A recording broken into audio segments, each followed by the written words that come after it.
Hey guys, this is James.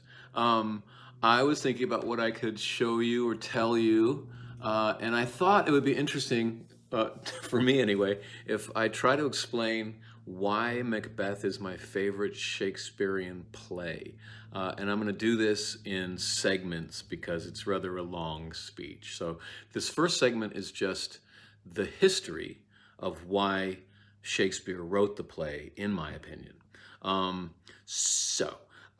England, here we go. England split with the Catholic Church. Henry VIII, I believe, wanted to get married.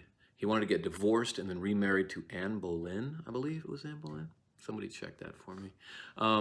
Anyway, the Pope wouldn't let him do it. So he split off from the Catholic Church, and England went from being Catholic to being the Church of England. And that, of course, pissed off the Pope radically. And the English, I think they're the Protestant Church of England and the Catholic Church in Rome just hated each other. So during Shakespeare's lifetime in 1681, again, right around there, while Shakespeare was in London, writing plays and stuff, there was going to be the king was going to address the Parliament, and all of the royal family was going to be there. It was done. I think this is done every year, but that year the Catholics decided to blow it all up, and they planted a huge amount of gunpowder underneath the Parliament building, so that when the king came and addressed Parliament, they could just take out everybody in one blow. This is called the Guy Fawkes Rebellion, or the Gunpowder Plot. If you saw the Wachowski movie Anonymous, it references that. It's not called Anonymous. What's it called? Anyway, if you see, Anonymous uses the Guy Fawkes mask. And in England, they have Guy Fawkes Day, where everyone wears this mask to remember the gunpowder plot. At any rate, the story goes that the king figured it out and saved everybody. I suspect that somebody else probably figured it out and gave the king the credit. But at any rate, the plot was foiled. So there were still Catholics in England, and it was very unpopular, and I think even technically illegal to be a Catholic in England during this time.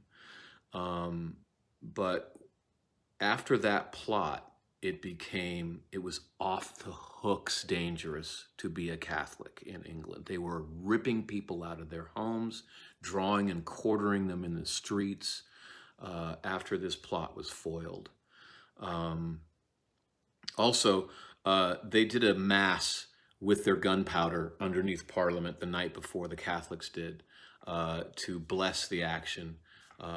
From the English perspective, from the Church of England, they said, you're trying to kill the king. That is a demonic act. Therefore, you are in league with the devil. Therefore, that was a black mass.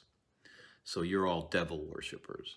So anyway, Shakespeare, I think, was a Catholic. We don't know a lot about Shakespeare. A lot of what we know comes from the sonnets, which were a group of poems that he wrote, which functions kind of like an autobiography. And from that, we know that he was bisexual. But a lot of people also think that he very well may have been a Catholic as well, and it makes sense to me. So, assuming that he was a bisexual Catholic. It was, by the way, not that popular to be bisexual in England. It was less comfortable than it is today, for sure. So Shakespeare is walking to work, and people are being dragged out of their homes and drawn and quartered, and for being Catholic, when he's a Catholic and he is bisexual. And he writes a play where the lead character, Macbeth, does everything that the gunpowder plot people did, only worse. Not only does he try to kill the king, he succeeds. And he does it while the king is staying in his home, while the king is asleep and trusting him. He murders him with his own hands. So he ups the ante on how bad it is. He goes in league, Macbeth goes in league with the devil, not just on a technicality of whether that was a black mass or not, like happened in his country, but he prays to the devil. He calls to the devil, which in the play is Hetket or Hetkati, and he pledges his fealty to this demonic presence. And yet, he is still a human being. And he is motivated by ambition, which I think all of us have. So he has a character do the worst of the worst and then forces the audience to admit that they're like him. So I think Macbeth is a very, very mature rumination on human evil and how it happens psychologically. That's the end of chapter 1 of my explanation. We'll get into the play itself later. I wonder how many of you got to the end of this 6-minute video. This is one of my passions. Anyway, have fun chewing on that, guys. Hey guys, it's James again. I thought I'd do another installment of Why I Love Macbeth. I took some notes this time, so hopefully I won't ramble, and this will be a shorter installment. That's what I'm trying to do anyway. By the way, the reason that I think that Shakespeare was possibly a Catholic came from a biography. I looked it up, and I think it is Will in the World by Stephen Greenblatt. It was up for the Pulitzer Prize, and I think anyway, if you're interested in that. Also, Of Jesuits and Witches was just a seminal book for me when I was researching the play. That has a lot to do with the way I see Macbeth. That's by Gary Wills. So, last time we just covered the gunpowder plot, the Guy Fawkes Rebellion. So I just want to kind of go to the theme of the play. The reason that the gunpowder plot was so bad, it was the worst thing that could possibly happen in Shakespeare's world, was first, the king was God's instrument on earth, the Elizabethans believed. God chose that person to lead England at that time. All kings are God's instrument. And so to kill the king is to defy God, which is the worst thing you can possibly do. The attack used gunpowder, which was, at the time, a very mysterious and relatively new substance to Europeans. It had the same kind of mythology as like the atom bomb had in the 50s. Like you set that off and Godzilla might come out of the ocean. Nobody knows what happens when you set off gunpowder. And the Catholics were using a lot of gunpowder underneath the Parliament building for their plot. The attack would have taken down the entire English government. It would have blown up all of Parliament and all of the royal family. So England would have been just thrown into absolute chaos if that had happened. And the plotters, as I mentioned before, held a mass underground to commemorate and pray to God that it would be successful the night before it was supposed to have taken place, although it failed. And since they were planning to defy God by killing the king, it was technically a black mass, which meant that they were in league with the devil. So, but Shakespeare balances things. He's writing a play where it's in Scotland in 652, and Shakespeare had he had a history book called the Hollingshed book, which was the preeminent history book available to him at that time. And it covered like 300 plus years of English and European history. It's one of the reasons I don't always agree with changing the time and place of a Shakespeare play, is because, you know, Shakespeare had like 300 years worth of history to choose from. And adding a few centuries onto that, it may be that he did choose the best place and the best time to put his plays. And so when we take them out of those places and times, sometimes we miss something. It does work sometimes. The Baz Luhrmann Romeo and Juliet was awesome. The Ian McKellen Richard III that took place in fascist Italy was very good. So it can work, but oftentimes not. Anyway, at that time, in 652 Scotland, the only way to be the king, to become the king, was to kill the king. It was not a hereditary crown. You had to take it on the battlefield. The Victorians, Shakespeare and his friends in England, they thought this was just barbaric. What it meant was that every 30 years or so there would be civil war and so much bloodshed over who was going to be the new king. But that's the way they were doing it. Duncan, in the play, the king, is an aged king. He's old. He can't fight for himself anymore. And everyone knows he's on the way out.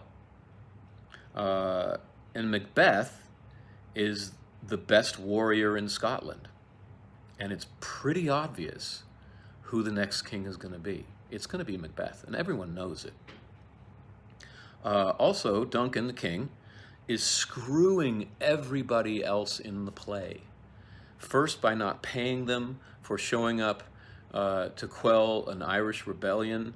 At the beginning of the play, the Irish are on the shores and invading Scotland, and Duncan needs a lot of help, so he calls to all the Thanes. They all help him, they put it down, and then Duncan says, you know, I'm going to give you thanks, but I'm not going to pay you, which is horrible because, you know, it costs money to muster an army and to feed them and to get them on the battlefield and everything, and Duncan's like, nah, you guys pay for it. You guys saved my life. I'm still going to be the king, but thanks, goodbye. And most importantly, he names his son Prince of Cumberland, which is the stepping stone to the Scottish throne.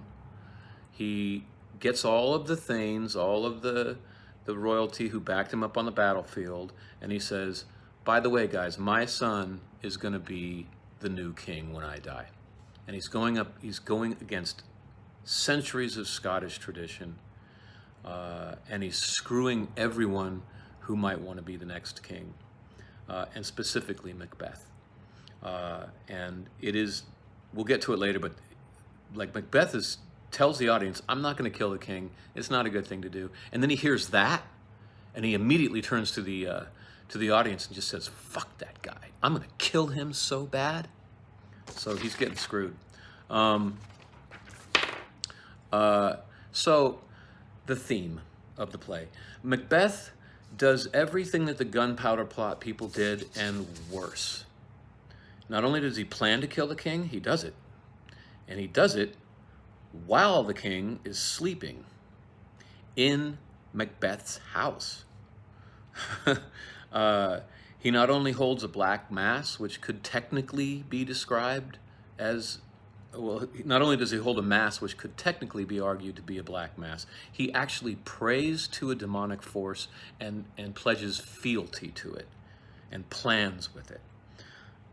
But we can understand why he was tempted to do these things. The main reasons that he's tempted is he should be the next king. Duncan is screwing him. And Macbeth is ambitious, as we all are. Shakespeare chose the human failing that is most common in humans, he thought: ambition. So Shakespeare seems to be saying that, yes, What the Catholics have done with this gunpowder plot is heinous, but they're still human beings like us. And that is the horror of the play, that these people are more like us than we want to admit. We're all ambitious. We all get furious when we get screwed out of something that's rightfully ours. I've noticed that when I see someone who does something heinous, I have the instinct to say that they are nothing like me. They are a monster. And I think that this is dangerous. I think that admitting that we're all capable of unspeakable acts is really painful and very difficult, but it's really essential if we're going to keep ourselves from falling. Most of us don't do this. Most of us don't admit, you know, that we share a lot of things with people who do horrible things. And this is why the play usually sucks, by the way. Actors and directors usually distance themselves from Macbeth, and they judge him, and they are telegraphing, look, this guy's nothing like us. We know he's a dick. We know he's a fool. It's why when I first did Macbeth as a spear carrier, the guy who played Macbeth got laughed at every night. And I know that Shakespeare didn't intend that. So, the theme of the play is trying to get people to do something that they find very difficult, which is admit that they share a lot of traits with people that they revile. So, this is an even longer video. I forgive you if you didn't watch it all, but that was as quick as I could make it. I think next time I'll just go scene by scene and describe how I think each scene should be done to kind of achieve the theme that I just described.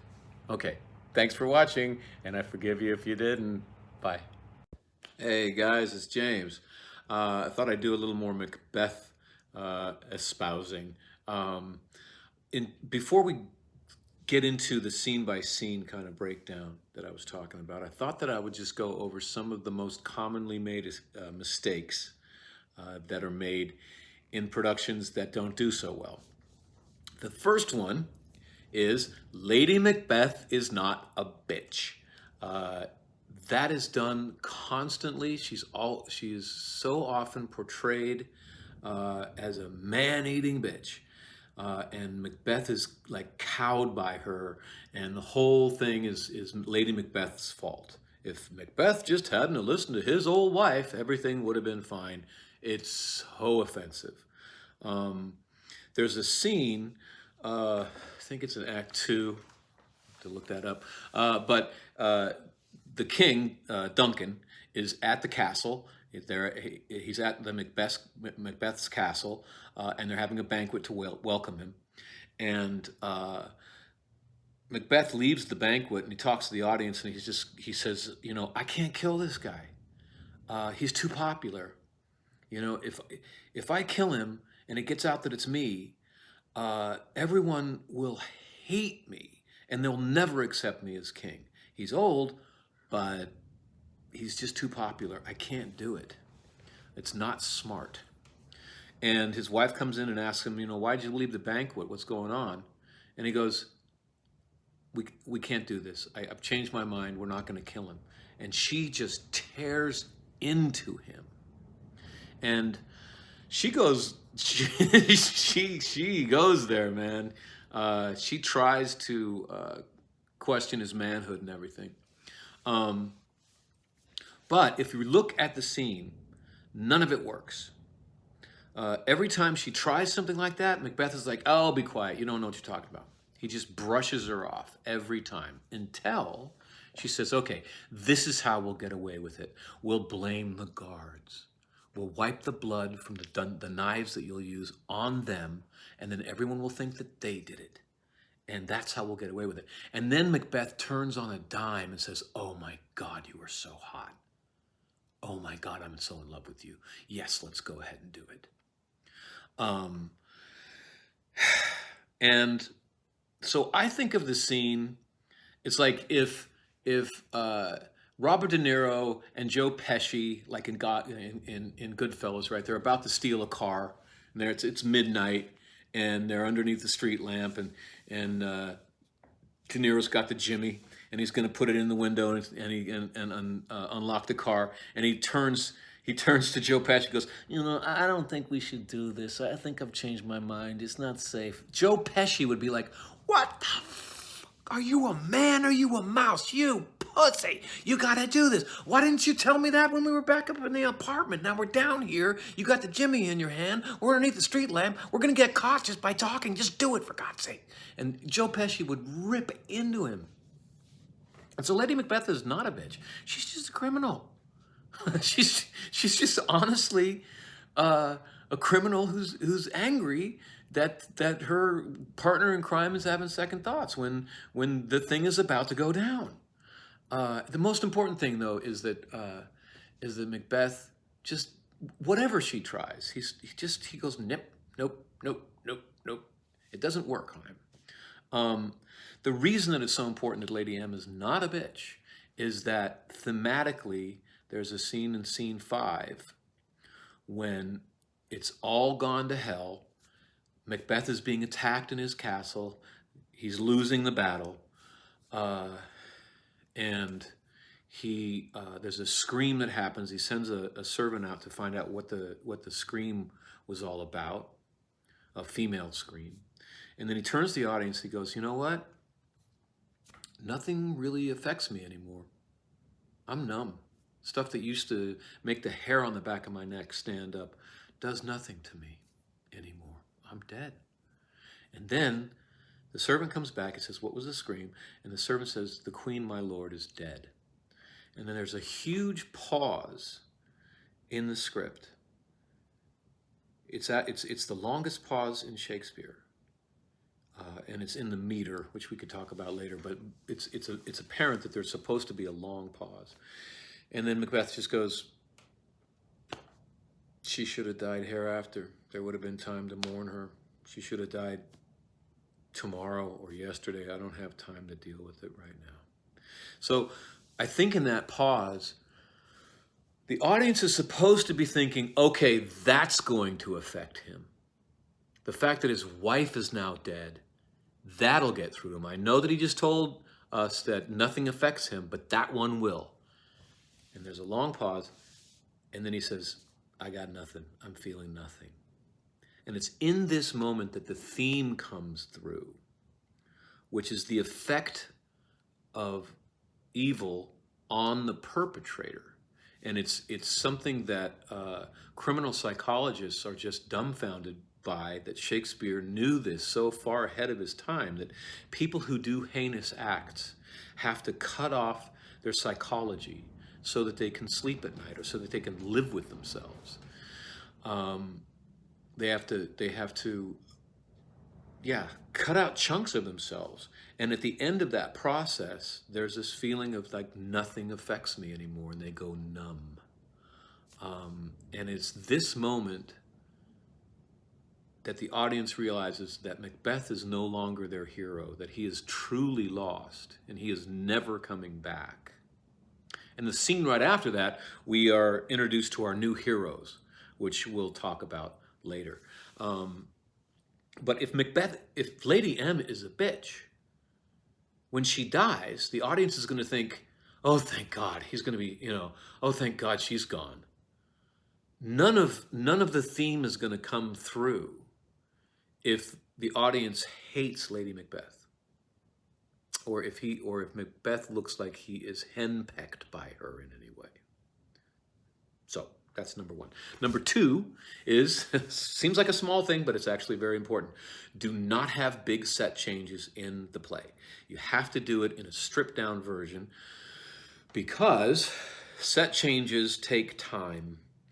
Even if they take 5 seconds, that's when there's nothing really happening. And it's not so much of a problem in Acts 1, 2, 3, and 4, but in Act 5, the play jumps around all over the place. Every scene is in a different country or in a different place.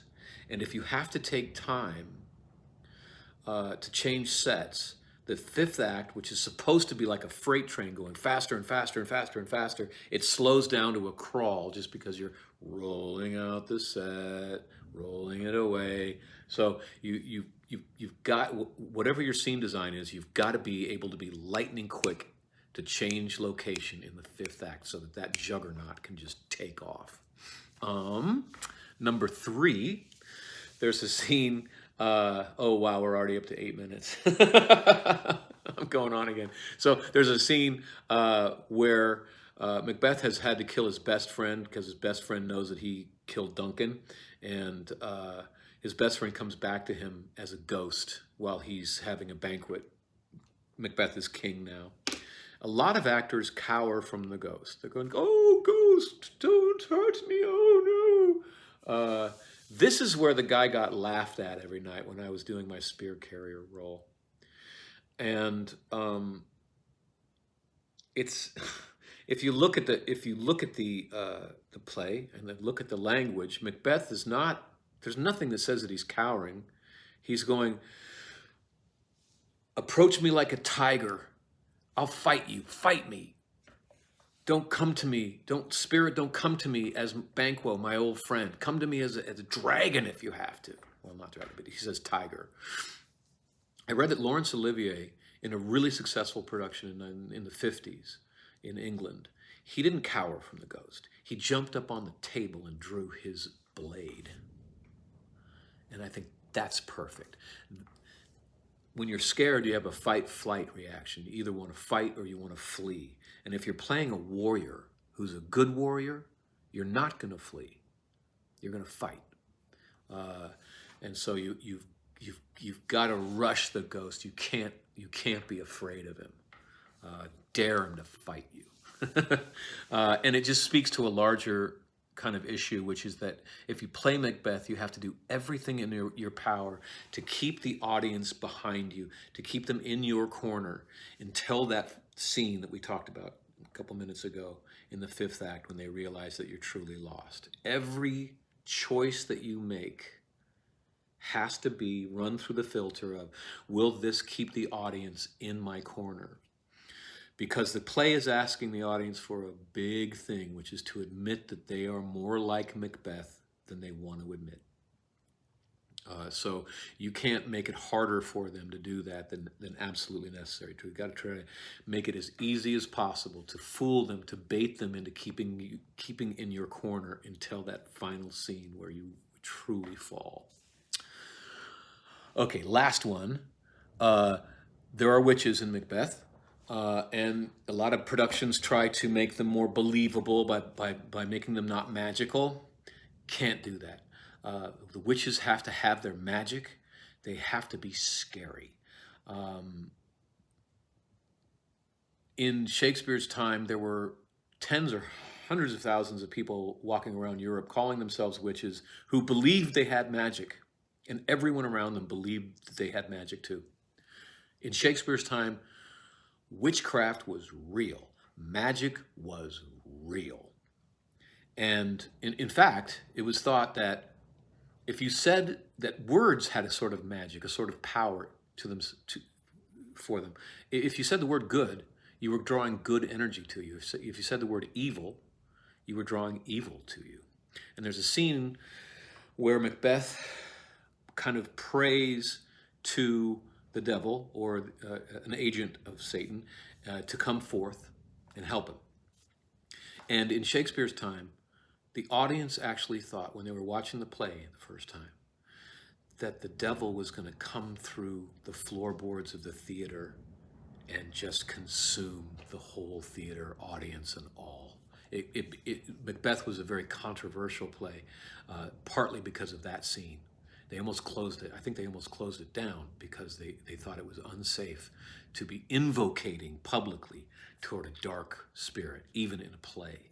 So that scene, however it's done, has got to be the most scary thing you can possibly think of when you're doing that scene. And for it to be scary, the witches have to be magic. There has to be potent, dark energies swirling around. So those are the main problems that are that often people fall into, and we will continue our conversation very soon. Thanks for listening for 12 minutes 45 seconds. Hey guys, this is James. Thought we'd do a little more Macbeth today. First of all, this is a picture of me as Macbeth, getting attended to by witches. That's going to be much later in our conversation. I was such a baby. That actually is just probably 6 months before I started filming Buffy, that was up in Seattle, the Seattle Shakespeare Company. Anyway, so we have talked about the world of Shakespeare, what was happening around Shakespeare when he wrote Macbeth. We've talked about some of the themes of the play and some of the common mistakes that are made in previous of these videos. And today I thought I'd start the process of just going scene by scene and talking about how I would do it if I was directing.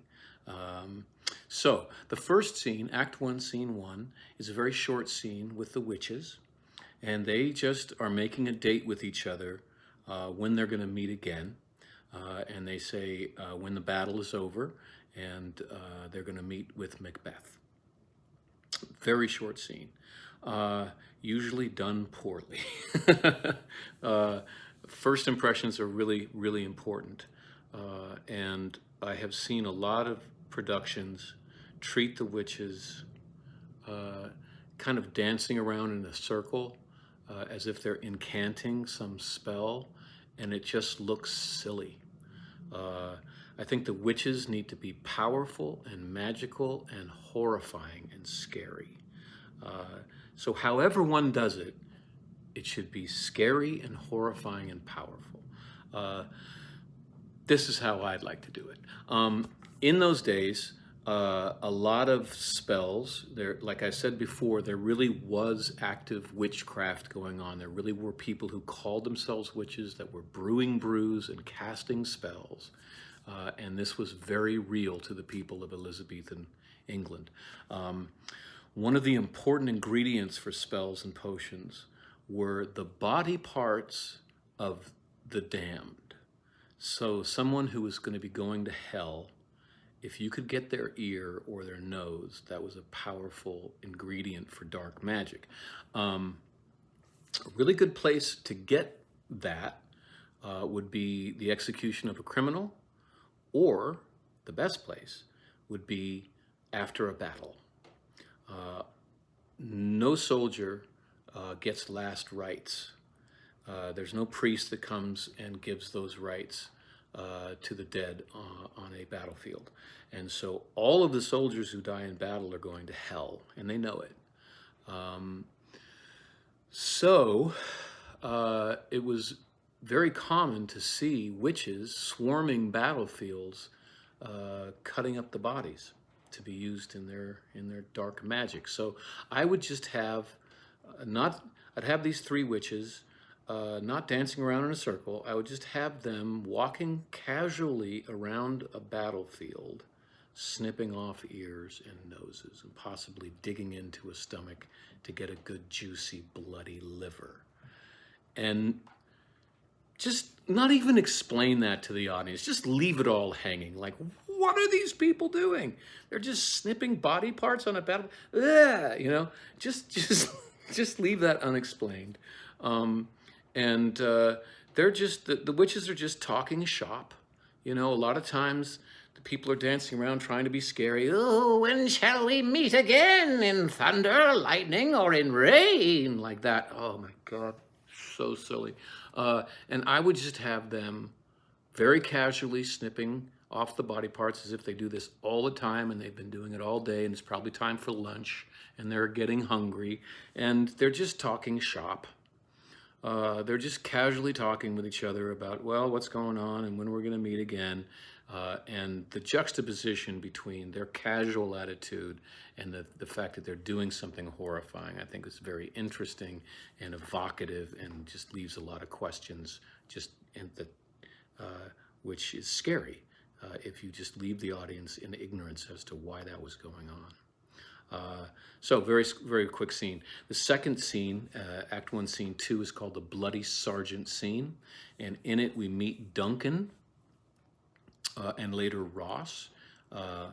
Duncan's son Malcolm is there. He doesn't have a lot of lines. Malcolm is going to be the new king. He is the perfect person to rule a nation from an Elizabethan perspective. So from Shakespeare's London, a good king doesn't have to wield a sword. A good king uses his mind. A good king is very intelligent, is completely ruthless, and will protect his kingdom and his subjects with everything he has. So he's ruthless, but he's not evil. He's just a power player on the world stage, and he's not trying to be moral all the time. He's willing to be hated if necessary, if that's going to keep his people safe. But we don't know that yet about Malcolm. We don't know any of that. We just see a very young person standing to the side saying a few lines. And in the scene, we learn that Duncan and Scotland is being invaded by Norway and by Ireland. So more than one country thinks that Scotland is weak enough that they can invade and take over. And what this tells me is that Duncan is weak. Duncan is so old that it's tempting neighboring kingdoms to come in and just try to take all the land. So Scotland is not in a good place right now because their neighbors see it as takeable. They carry a bloody sergeant fresh from battle who describes how Macbeth and Banquo just kicked ass in the battle and just creamed the Irish people, specifically the leader of the Irish battle. I forget the name, and it's described that Macbeth's sword was smoking as he was laying waste to all of the soldiers, and that he took the leader and cut him, as they say in the play, from the nave to the chops. The nave is, well, the penis, and the chops is the mouth. So he just cut the guy open in one stroke. And the speech kind of sets up Macbeth as the biggest badass of Scotland. And that Banquo is right behind him as far as how badass he is. So both of those characters are just superheroes on the battlefield, and we're told that very early on. Kind of brings up a side point. A lot of times people cast someone really believably a warrior as Macbeth, but then they cast Banquo as kind of a roly-poly best friend kind of guy.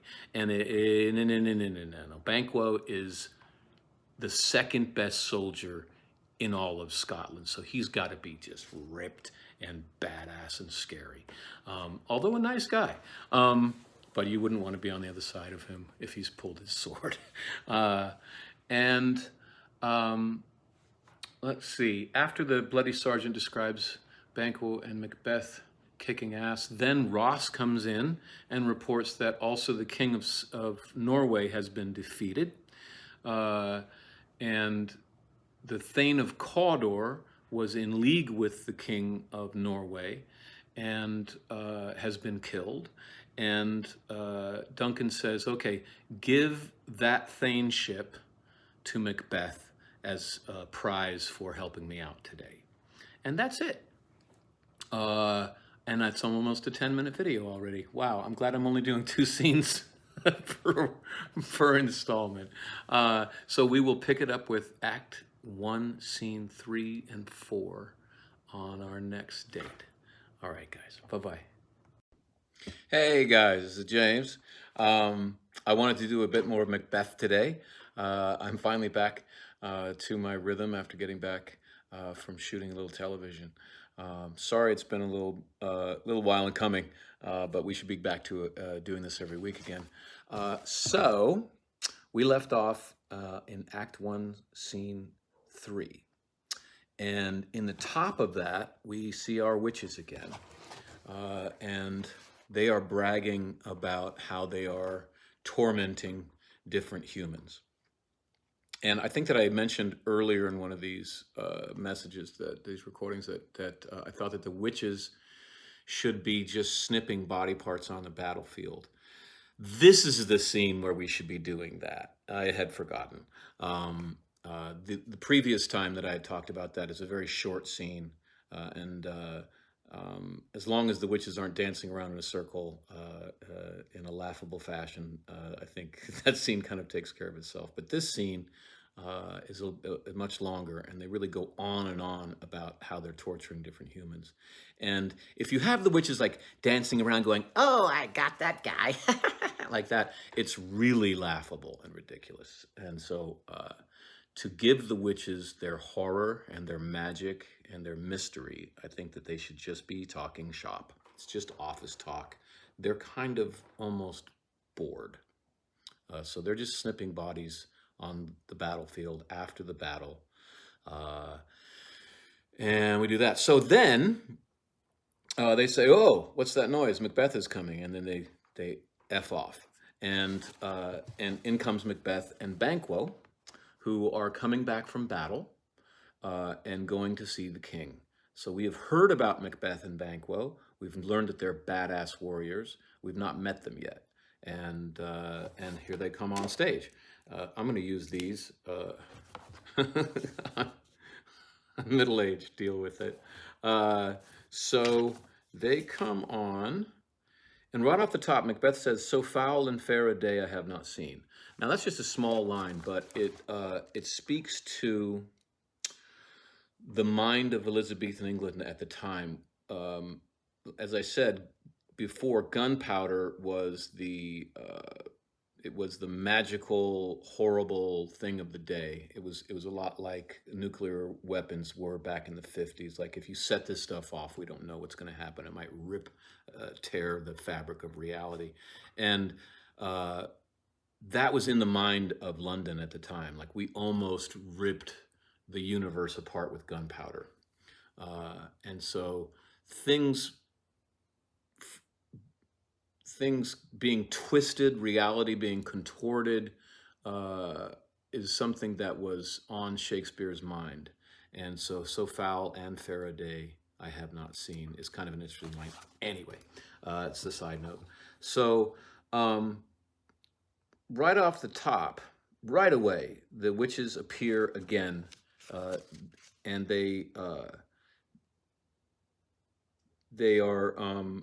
they're described as, "You look like women, but you have beards." So I don't know if you're men or women.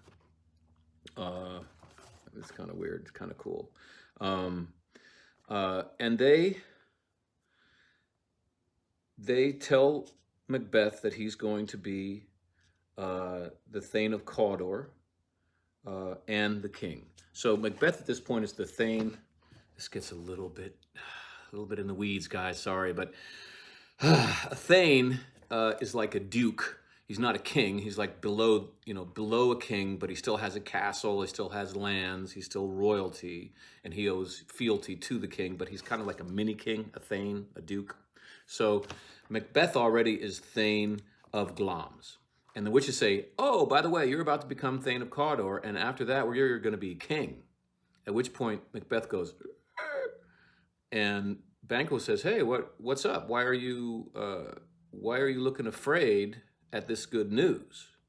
And what Macbeth can't tell Duncan really is that he's been thinking of killing the king. He's already thinking about it, of course. Duncan's an old man. And Banquo says, "Hey, what about me? Why don't you tell me what's up with me?" And the witches tell him that you are lesser than Macbeth and greater, not so happy, yet much happier, Thou shalt get kings, which means thou shalt be the father of kings, though thou be none. So your offspring are gonna be kings, but you, Banquo, won't be any. That's important for later. And then they leave, and Banquo says this interesting thing. They kind of evaporate on stage, and Banquo says, "The earth hath bubbles as the water has, and these are of them. Whither are they vanished?" That's an important line to me because it means they're magic, guys. You can't do or you shouldn't do a production of Macbeth where the witches don't have full magical powers. It's right there in the script, and I have seen productions where they try to take that away from the witches, and I really think it's a mistake. So then right after that, Ross and Angus come in, who are also two Thanes, also in the service of the king, also having backed up the king in this battle that we just were talking about. And they tell Macbeth that that Duncan, the king, has given him the thaneship of Cawdor. At which point Macbeth turns to the audience and just says, "Oh my God, it's true. What these witches said was true. They just told me I was going to become Thane of Cawdor, and now, just a couple minutes later, I am. I guess I am going to become king," and he gets very excited. And he gives a speech to the audience where he is talking about, wow, why I've just gotten this really great news. Why is my heart pounding? Why am I sweating? Why am I about kind of having a panic attack at this news? And he finally says that he's not going to kill the king. He says, let me find it here. Yeah, this is so good. Macbeth says, "This supernatural soliciting cannot be ill, cannot be good. If ill, why hath it given me earnest of success, commencing in a truth, I am Thane of Cawdor? If good, why do I yield to that suggestion whose horrid image doth unfix my hair, and make my seated heart knock at my ribs against the use of nature? Present fears are less than horrible imaginings. My thought, whose murder is yet but fantastical, shakes so my single state of man that function is smothered in surmise, and nothing is but what is not." And then he says, "If chance will have me king, why, chance may crown me without my stir." So he says, okay, you know what? I'm freaking out. If the witches want me to be king, if fortune is going to have me king, then fortune's going to do it. I'm not going to help it along, because something in me is telling me that I am starting down a dark road. So he makes a very wise choice at that point. So, and then, they leave. And then in scene 4, they leave to go to Duncan. So Duncan has called all the Thanes for a party to celebrate the fact that they've won this war and Duncan is still king. So they F off to the party. So then in scene 4, we're at the party. We see Duncan, and he's asking about whether or not the traitors are dead yet. His son Malcolm is telling him that they are. And Duncan says this really interesting line. He says, "There's no art to find a man's construction in the face. He was a gentleman on whom I built an absolute trust." Now, he's talking about the traitor, the guy that tried to take over the country. And Duncan is basically saying, I could not tell that he was a traitor or had traitorous thoughts by looking at him. Now, from an Elizabethan standpoint, that's his effing job. That's Shakespeare putting a bright light saying Duncan is a bad king. And the whole Elizabethan audience would be like, oh, get rid of him. He's just inviting another civil war. That he's an idiot or too old to think or whatever it is. But that's like a big one. So then Macbeth and Banquo and Ross and Angus, they've arrived, and Duncan heaps praise on them. And Macbeth and Banquo are like, oh, you're cool, we love you too, and all of that. And then Duncan turns around and says, by the way, I'm going to make my son Malcolm king. I am going to name him the Prince of Cumberland. Now, everyone in the audience knows that in Scotland, one of the things you had to be king in Scotland was to become Prince of Cumberland. And in doing this, Duncan is screwing over every thane there, and he knows it. He's upending hundreds of years of tradition. The tradition being that to become a king in Scotland, you have to go to war and kill the king on the battlefield. And Duncan is saying, oh, by the way, we're just not going to do that anymore. I'm going to name thy young son Malcolm. Well, I guess he's probably 25 or so. I'm going to name him king, give him the Prince of Cumberland.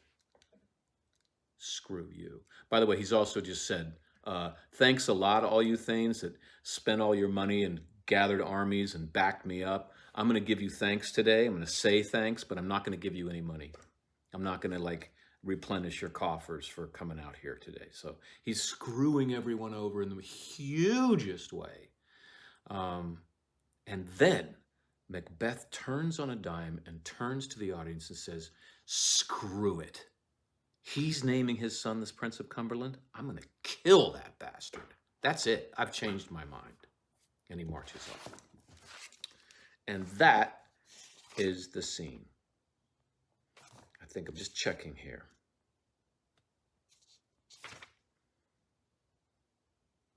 Yeah. So, yep, that's it. Macbeth says, this is a great speech. So Duncan has just said, oh, I'm going to name my son the Prince of Cawdor. Everyone goes, like that. And then Macbeth just turns to the audience and goes, the Prince of Cumberland? That is a step on which I must fall down, or else o'erleap, for in my way it lies. Stars, hide your fires. Let not light see my black and deep desires. The eye wink at the hand. Yet let it be which the eye fears when 'tis done to see. So he's pissed, and the language goes super dark, and he's just like, I'm going to kill him.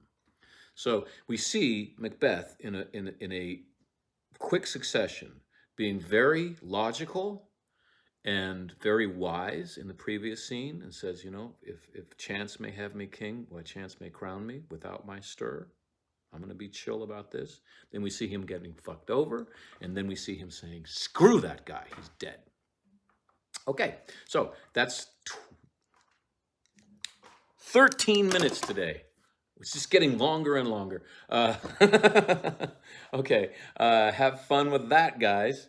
And I will see you. We'll do this again on Monday, okay? It's good to be back. Hey, everybody. It's time for more Shakespeare. It's Monday, Shakespeare Day. Yes, I've been looking forward to this day because this is one of the most important scenes that we're going to be talking about. Two scenes. One that is often done wrong, almost always done wrong, and when you do it wrong, it ruins the entire play. But first, before we get to that scene, we're going to pick up with, got to use my glasses here, Act 1, Scene 6. So when last we left it, Duncan screwed over Macbeth by naming his son to be the next king, breaking with hundreds of years of Scottish tradition. Macbeth is pissed off, and he's decided to kill the king.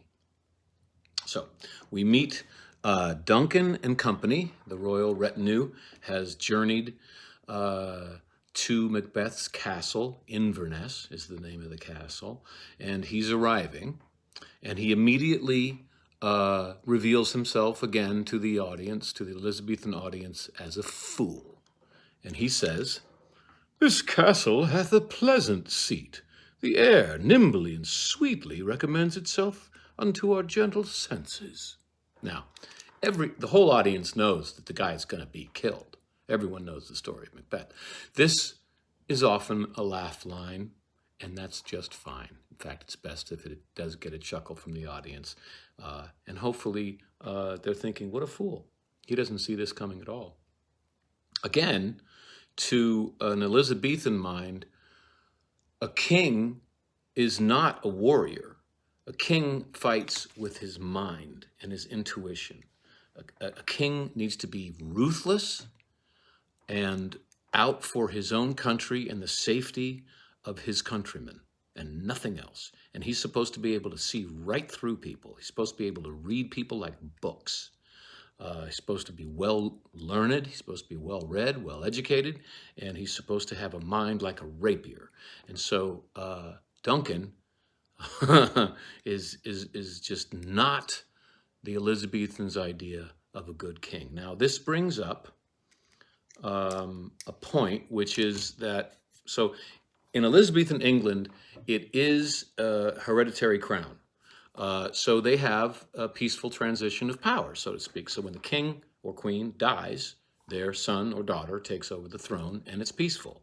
Whereas in Scotland, when the king dies, there's civil war, and everyone fights for the new crown, and it's pandemonium. So the Elizabethans just think of Scotland at this time, in 8th century Scotland, as just barbaric, and they need to modernize. So 1680 is when the play is written, and this play is set in 860, something like that. So they're looking back in time, and they're just thinking, these people, these Scottish people back then, they're just barbarians. So just keep that in mind. So this scene is a fairly quick scene. Basically, Lady Macbeth greets the royal group and welcomes them into the castle. And that's basically it. Just kind of letting people know that the king has arrived. So the next scene. I'm going to read some of this. I'm going to read you the whole scene because I think it's important. So this is the scene where they're throwing a banquet for Duncan. Everyone's eating and drinking and having a good time, and Macbeth leaves the banquet. And he goes into another room and starts talking to the audience, telling them, look, man, I'm thinking about this, and I cannot think of a good way to kill this guy. It's just not politically feasible. He's too well loved. I don't think I'm going to do it after all, actually. I want to do it, but it's just not a good idea right now. His wife comes in. He tells her, look, I've changed my mind. She just goes off on him. And as we've discussed, the misogynistic approach to this scene is to have Macbeth browbeaten by his evil wife. And so now we explain why Macbeth is going to walk toward hell's because he's weak in his marriage. He doesn't wear the pants in the family. That's the problem. I absolutely disagree with this take. It undercuts Macbeth. It weakens him, which you really don't want to do. You want to make sure the audience is behind Macbeth as long as possible. Don't want to do anything to corrupt that. Also, it's just not in the text. I think they argue like two criminals, and they go after each other like two criminals, but I don't think it's right in the text. Macbeth doesn't get browbeaten. And so I'm going to read this for you the way I think it should be played, the way I would direct two actors to play the scene. So here we go. Scene 7, Macbeth's castle, torches, enter Macbeth. If it were done when it is done, then 'twere well it were done quickly. If the assassination could trammel up the consequence and catch with his surcease success, but that this blow might be the be-all and end-all here, but here upon this bank and shoal of time, we jump the life to come. But in these cases, we still have judgment here, that we but teach bloody instructions, which being taught, return to plague the inventor.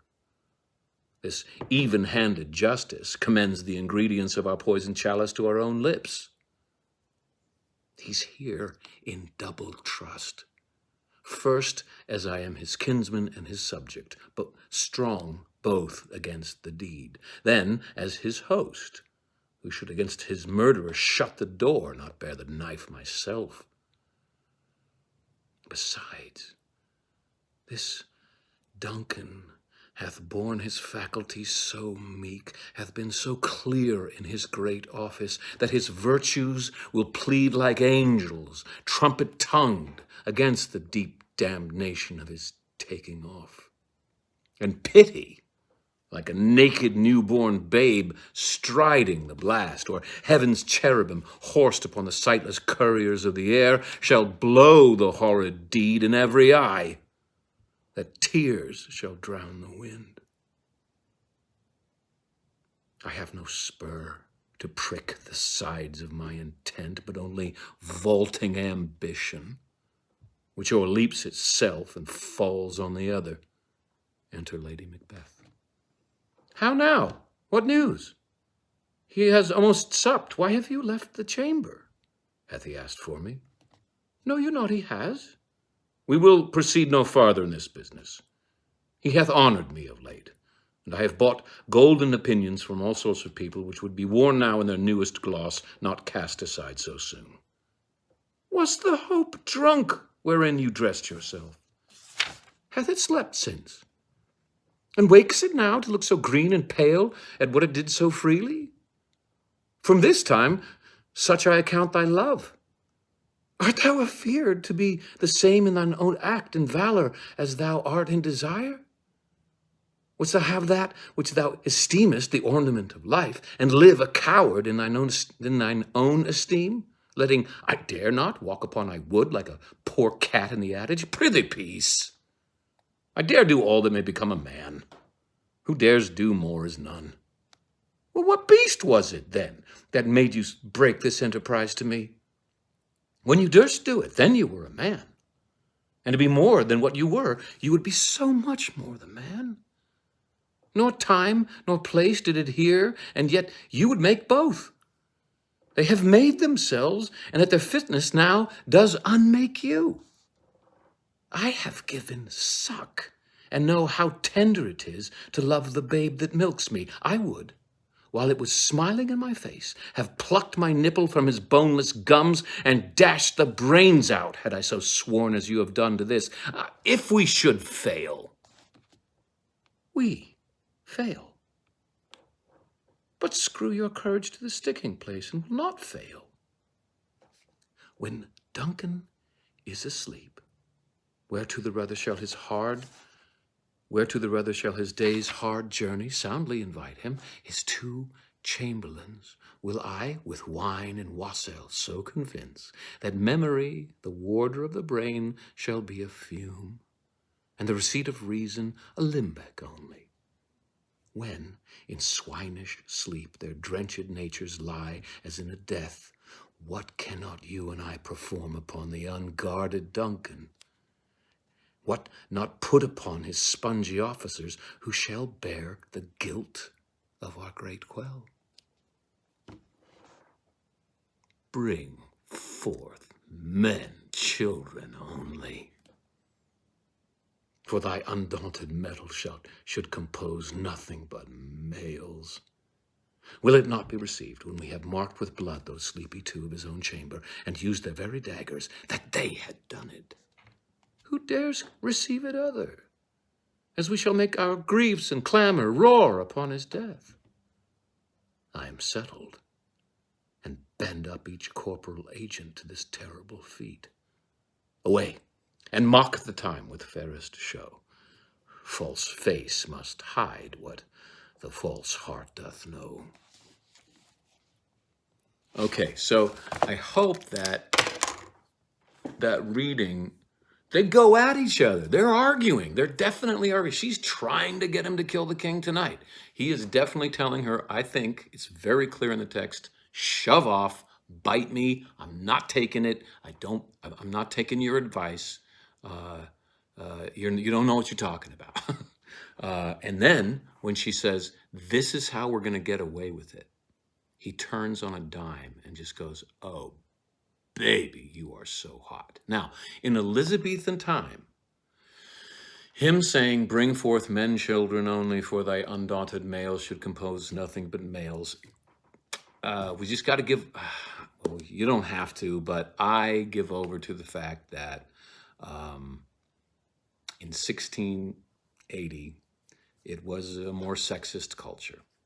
And so that kind of compliment is the kind that Macbeth chooses.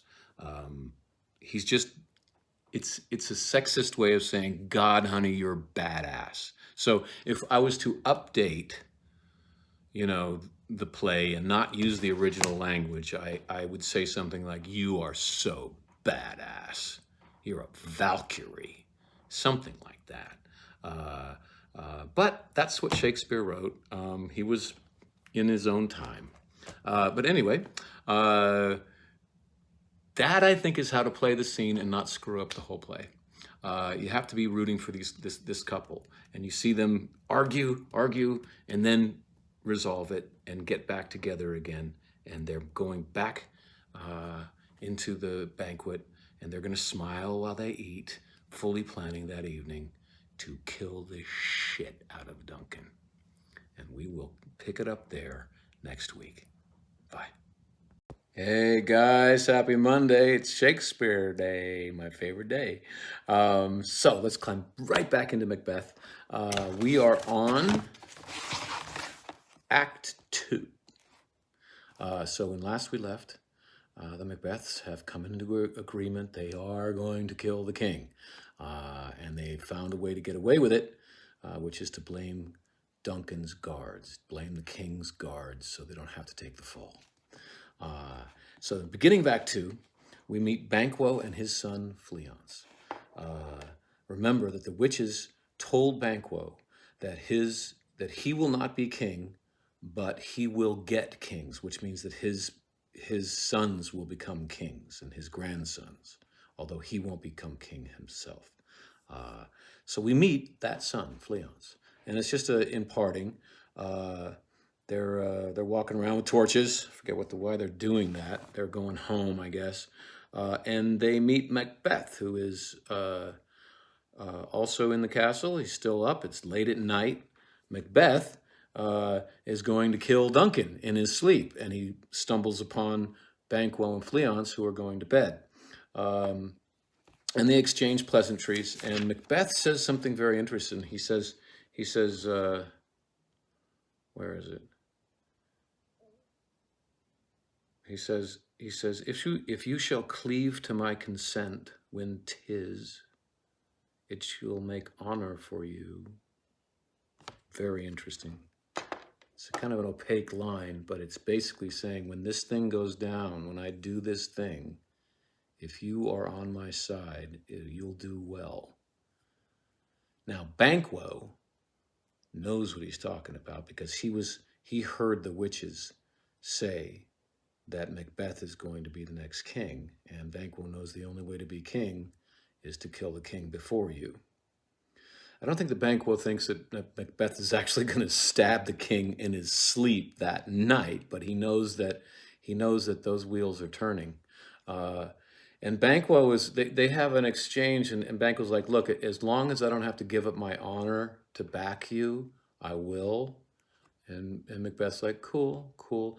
And it's all kind of a polite conversation, but the undercurrent is that Banquo is dangerous to Macbeth, that he's not going to cut any moral corners. And since Macbeth now is cutting major moral corners, Banquo now becomes dangerous. It brings up the point, I think, about casting Banquo. A lot of productions cast Banquo as kind of a roly-poly best friend kind of guy, like an uncle who never works out, And I think that's just a total mistake. In the beginning of the play, Macbeth and Banquo are talked about as the two most badass warriors in all of Scotland. So Banquo, I would argue, if anything, has to be taller than Macbeth. He has to be more muscular than Macbeth. He has to look like he might be able to kick Macbeth's ass. Any given day, any given fight, you never know who's going to win. And I think that when, as the audience is walking through this as Macbeth, they have to look at Banquo and be like, ooh, man, if that guy turns on me, that's a real problem. So Banquo's got to be a badass. And he almost never is cast that way. Anyway, um, so they split and Macbeth is left alone. And suddenly he starts hallucinating, or it's not hallucination, it's witchcraft. It's not really explained. A dagger appears before him. And he's just like, what the hell is this? And the dagger is leading him. It's a bloody dagger, and it's floating through the air and leading him toward Duncan. And he doesn't know what to make of it. And he's kind of freaked out. And then it's some of the coolest language, some of the coolest dark Halloween language, Macbeth says. Let me read the whole speech, because it's a famous speech. It's the dagger speech, and I'll read it for you. Is this a dagger which I see before me, the handle toward my hand? Come, let me clutch thee. I have thee not, and yet I see thee still. Art thou not fatal vision, sensible to feeling as to sight? Or art thou but a dagger of the mind, a false creation proceeding from the heat-oppressed brain? I see thee yet, in form as palpable as this which I now draw. Thou marshallest me the way I was going, and such an instrument I was to use. Mine eyes are made the fools of the other senses, or else worth all the rest. I see thee still, and on my blade and dudgeon gouts of blood, which was not so before. There's no such thing. It is the bloody business which informs thus to mine eyes. Now, o'er one half world, nature seems dead, and wicked dreams abuse the curtained sleep. Witchcraft celebrates pale Hecate's offerings, and withered murder, alarmed by his sentinel, the wolf, whose howls his watch, thus with his stealthy pace, with Tarquin's ravishing strides towards his design, moves like a ghost. Thou sure and firm set earth, hear not my steps, which way they walk, for fear the very stones prate of my whereabout, and take the present horror from the time which now suits with it. Whilst I threat he lives, words to the heat of deed too cold breath gives. I go, and 'tis done. The bell invites me. Hear it not, Duncan, for it is a knell that summons thee to heaven or to hell. So, the worst thing you can do playing Macbeth is go, it's a dagger in front of me. Oh, it's very freaky. I'm afraid. I've seen people do that. I think that he's very cool about it. He's just like, what? But he's like, well, there's a dagger floating from me. Oh, come, let me clutch thee. Whoa, I don't have you anymore. And he finally just says, look, man, this is my brain is playing tricks on me. It's not real. And then he steels himself with all of this dark black imagery and wraps himself in a mantle of these dark words that he has, and compares himself to a wolf and to murder, moving stealthily like a ghost, and he just becomes the version of himself that's able to go do this and to go kill, which he's used to doing. He's used to killing, but he's used to killing on the battlefield where both people have a sword. He is not used to stabbing someone in their sleep.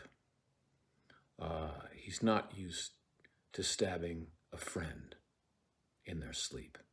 And so he wraps himself up in all this imagery to kind of gird himself to do it. The next scene, Lady Macbeth is waiting for her husband to come back. They come back from murdering Duncan. And she's really nervous, and she's hearing, night sounds, and she's worrying and understandably freaking out. And then suddenly Macbeth calls out, "Who's there? What? Ho!" And she's like, what the fuck was that? Why was he yelling? This was supposed to be a quiet crime. Why is there yelling going? Something's gone wrong. And then Macbeth enters, and he's freaked out, and he's asking all these questions. And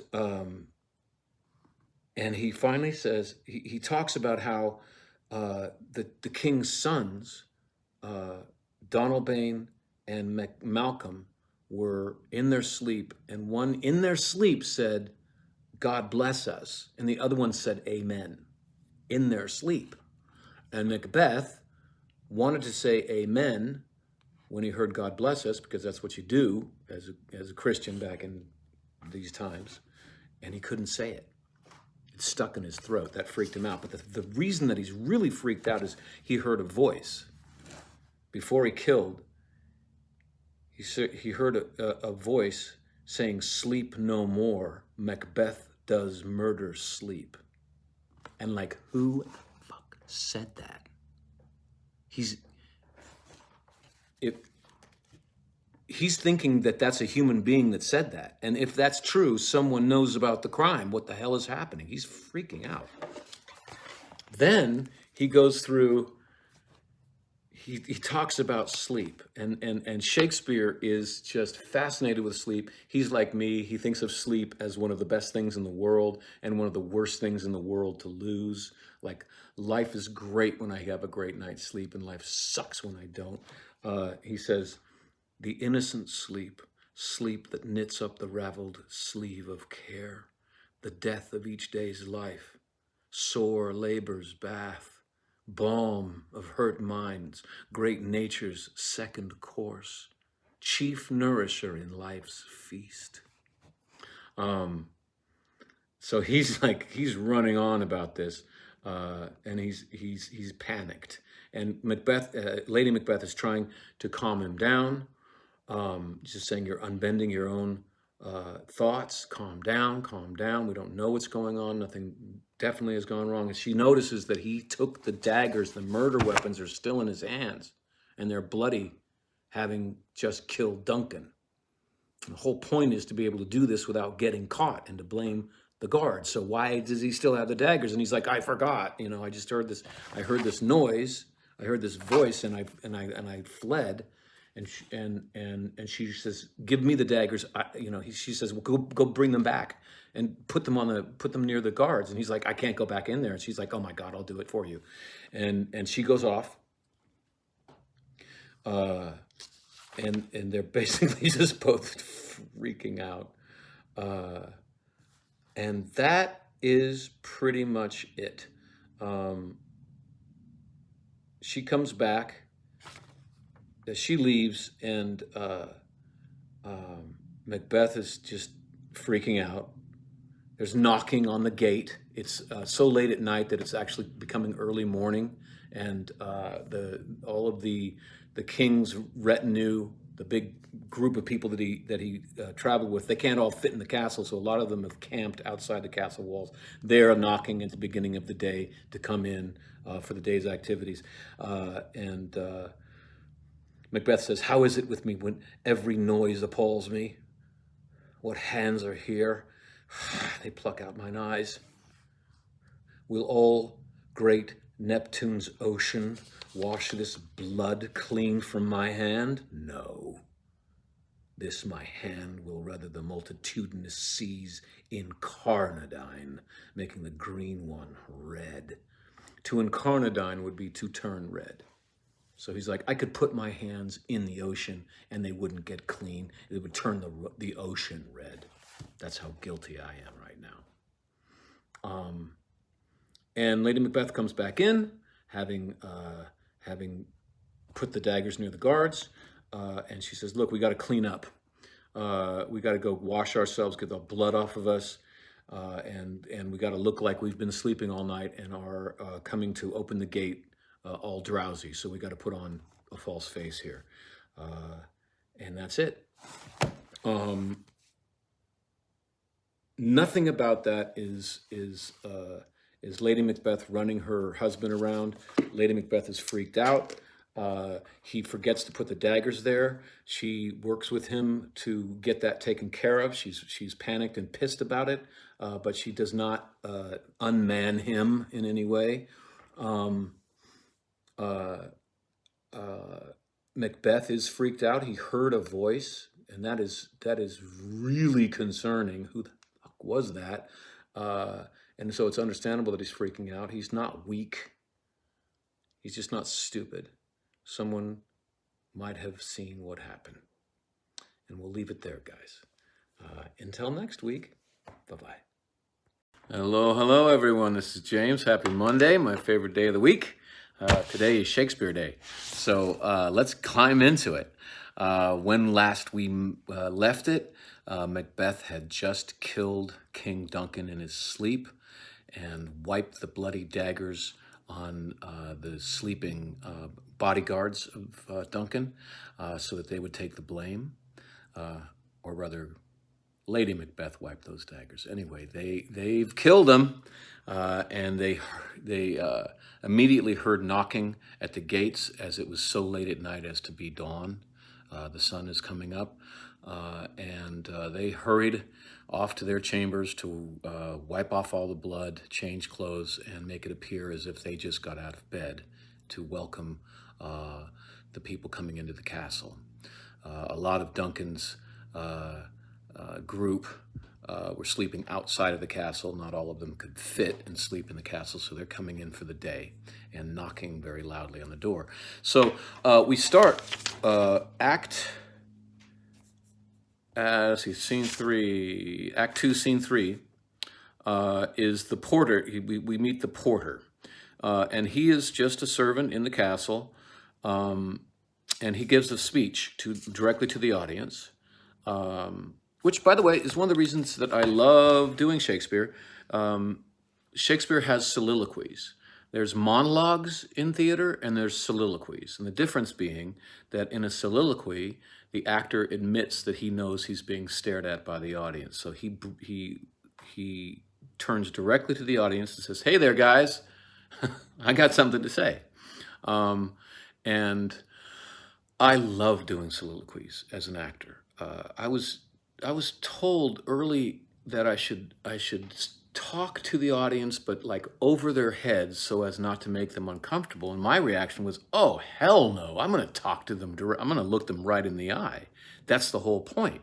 I'm not doing a monologue. I'm talking to the audience. So I'm going to talk to them one at a time in the audience. Hey, how you doing? I got something to tell you. Hey, how you doing? And I love it because you can see people kind of go, oh no. But that's connection. That is, that's the power of soliloquy. And a lot of the great Shakespearean speeches that we remember are soliloquies.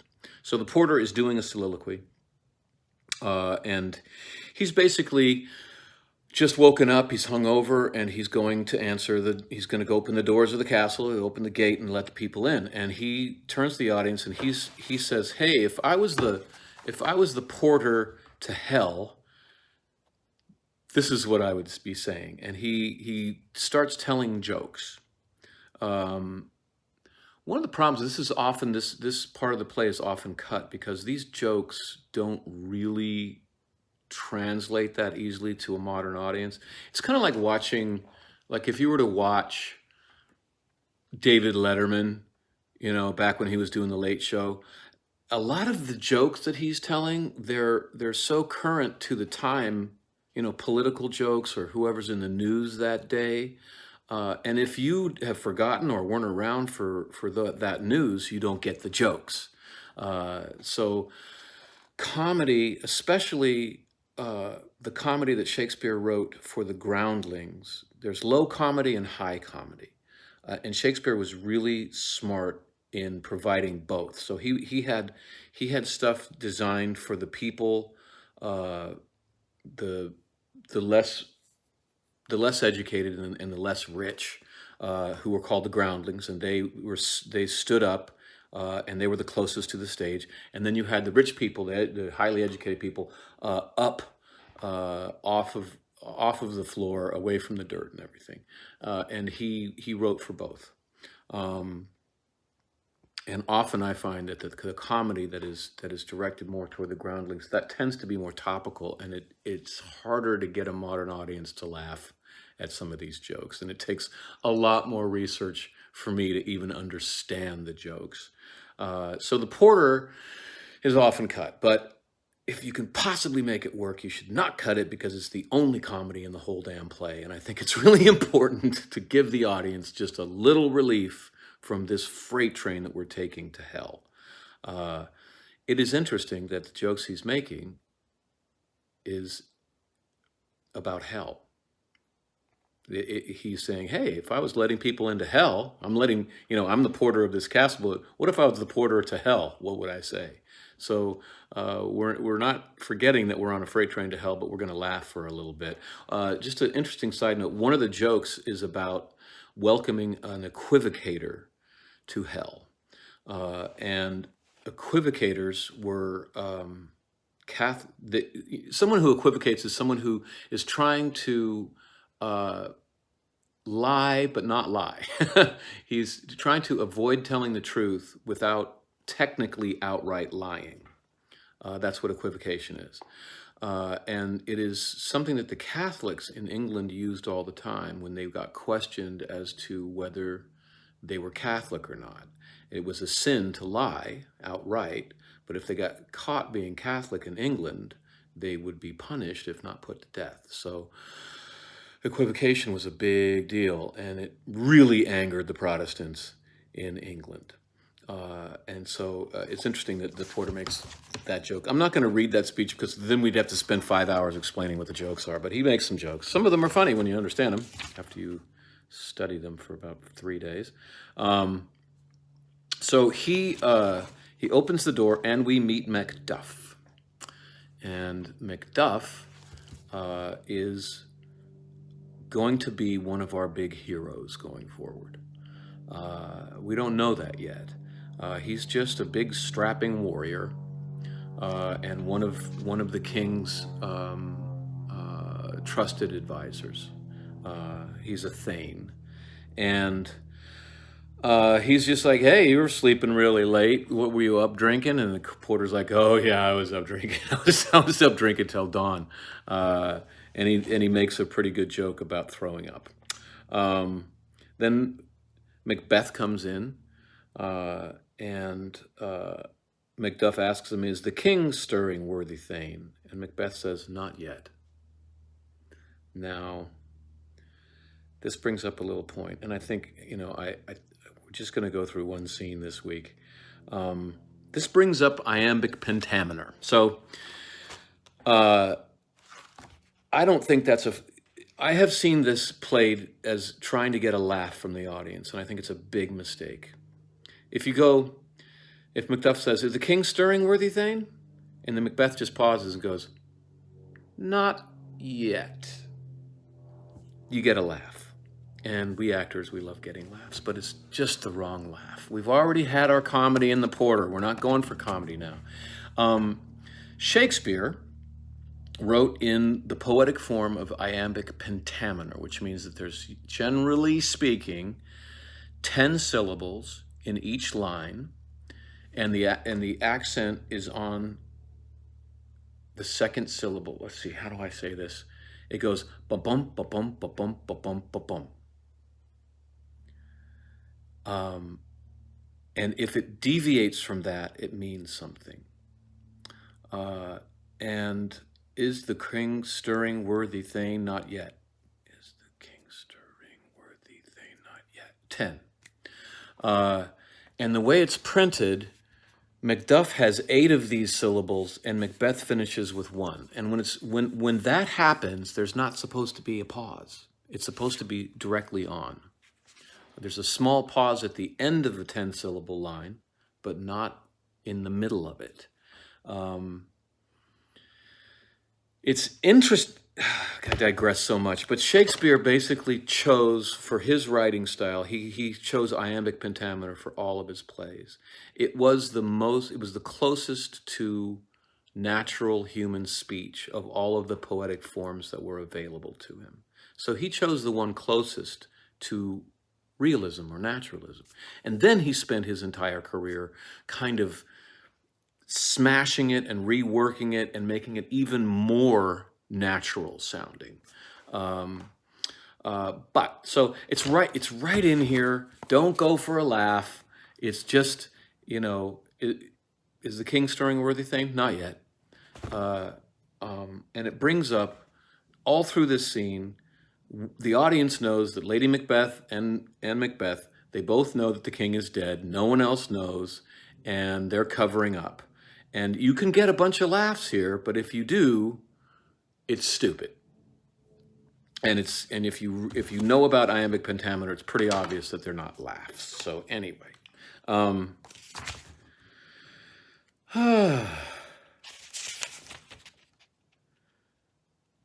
Macbeth says, "Hey, I'll show you where Duncan's door is," and he takes him to the door, and comes back, and Macbeth has a short conversation with Lennox, who's also come in. He's accompanying Macduff, and Lennox says, "The night has been unruly where we lay. Our chimneys were blown down, and as they say, lamentings heard in the air, strange screams of death, and prophesizing with accents terrible of dire combustion and confused events. New hatch to the woeful time, the obscure bird clamored the livelong night. Some say the earth was feverish and did shake." And Macbeth just says, "'Twas a rough night." Now, so Macbeth kills the king, and there's like earthquakes. There are voices in the wind screaming of calamity. What Lennox is saying is it was like a horror film out there last night. The wind was so strong our chimneys were blown down. Now their chimneys are not like a brick chimney; they're just intense and stuff. But it was a really surprisingly horrifying night. And again, right here was feverish and did shake. 'Twas rough night. It's 10. And it's printed in a way that Macbeth does not take a pause, because if you take a pause, you're going to get a laugh. Don't take the pause. Macbeth is just covering up.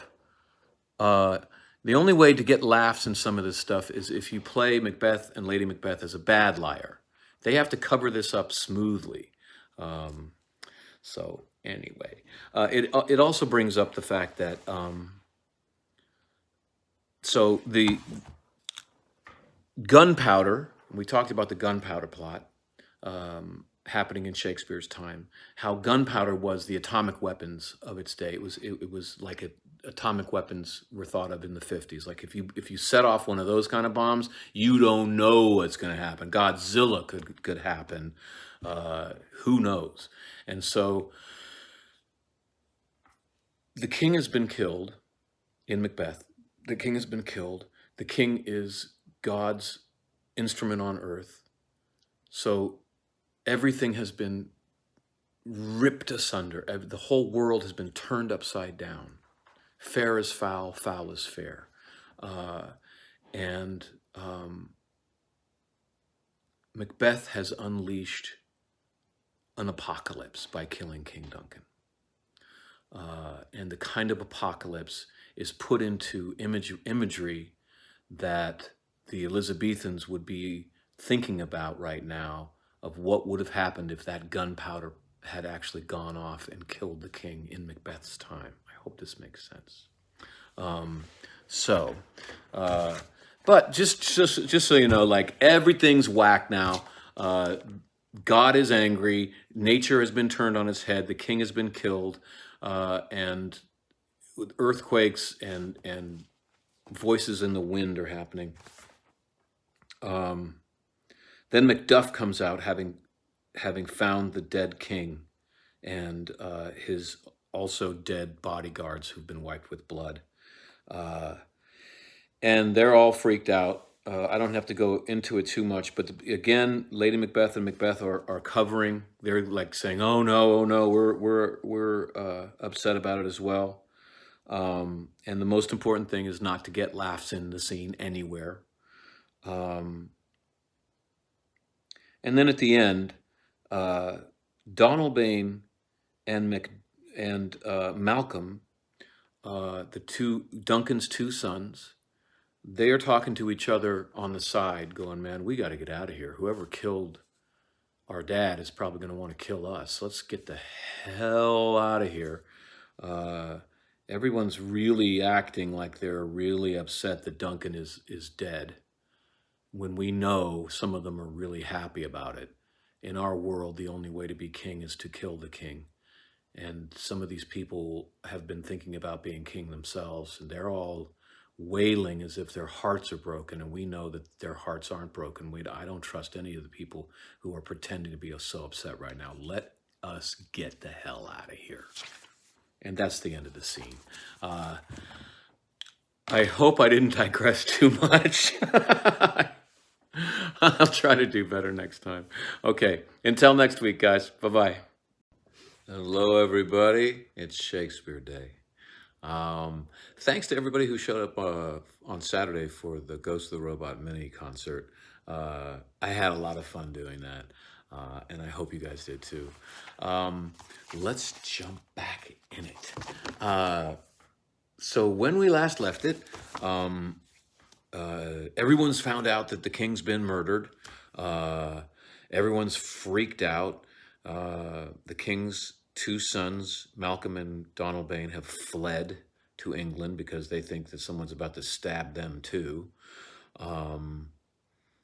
Everyone's freaked out. Basically, everyone's pointing fingers at each other, and it's kind of chaos.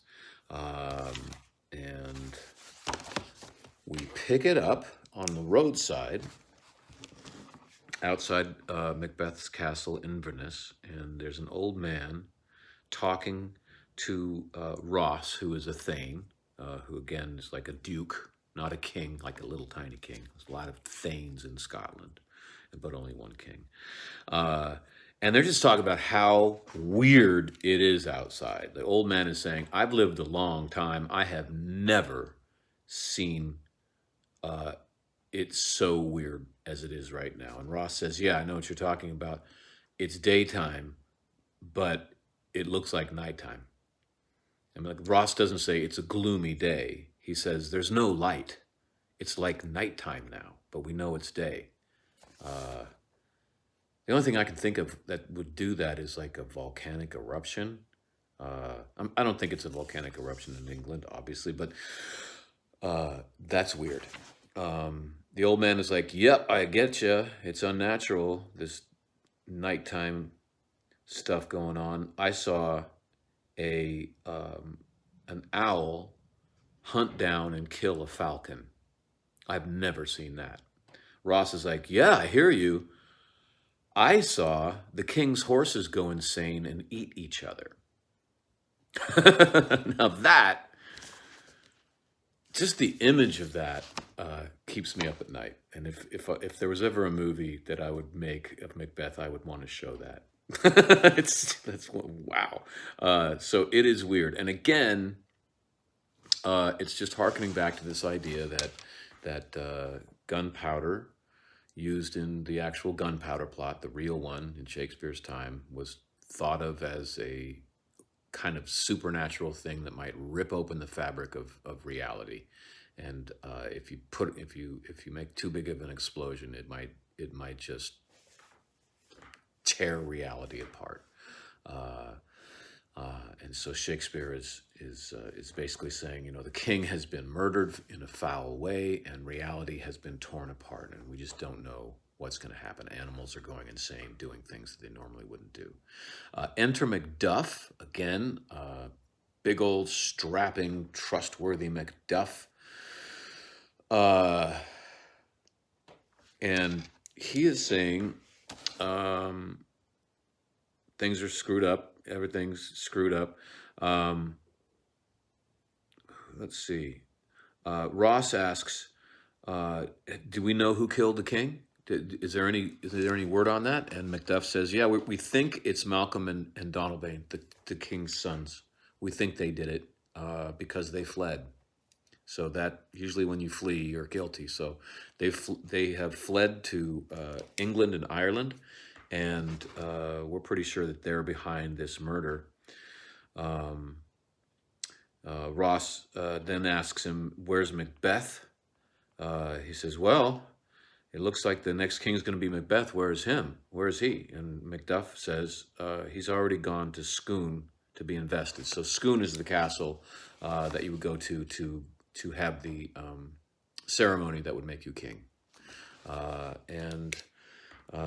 Ross says he's going there to be part of the ceremony. Macduff says, "I'm going home. I'm going to Fife." And Castle Fife is Macduff's castle.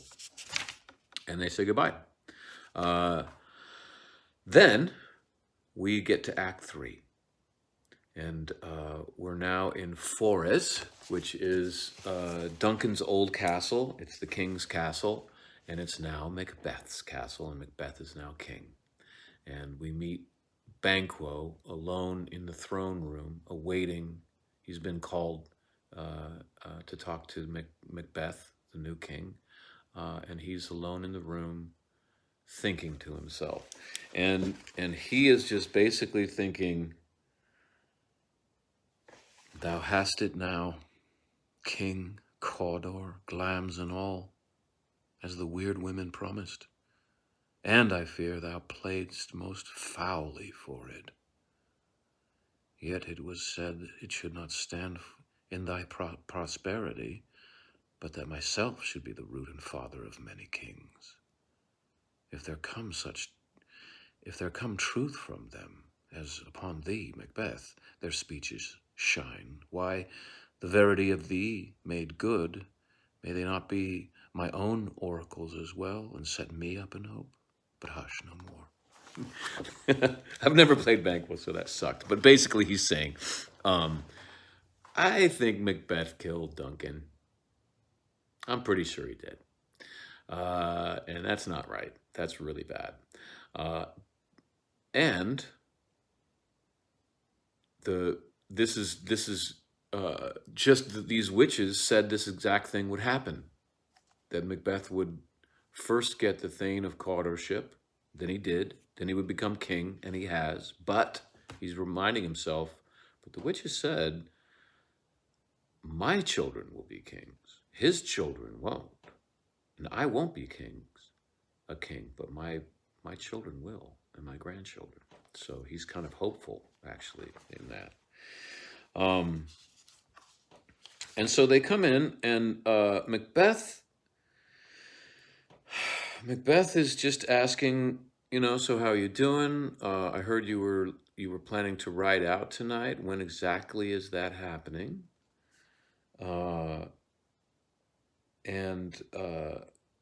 Banquo is kind of nervous about that. Macbeth wants to know if his son Fleance is riding out with him.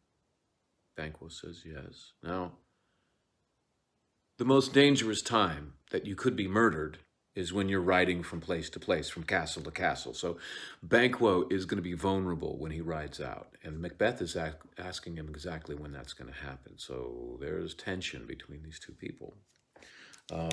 But Banquo can't, he's got to answer his king, honestly, so he does. And leaves. Then Macbeth sends everyone else away, except one servant, and he asks, are those men that I wanted to talk to here? And the servant says yes. Macbeth says, go get them. And the servant leaves. And Macbeth says, and this is a soliloquy again, directly to the audience, he says, he points to his new robes and says, to be thus is nothing, but to be safely thus.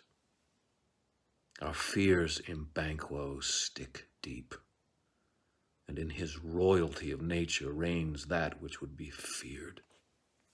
'Tis much he dares, and to that dauntless temper of his mind he hath a wisdom that doth guide his valor to act in safety. There is none but he whose being I do fear, and under him my genius is rebuked, as it is said Mark Antony's was by Caesar.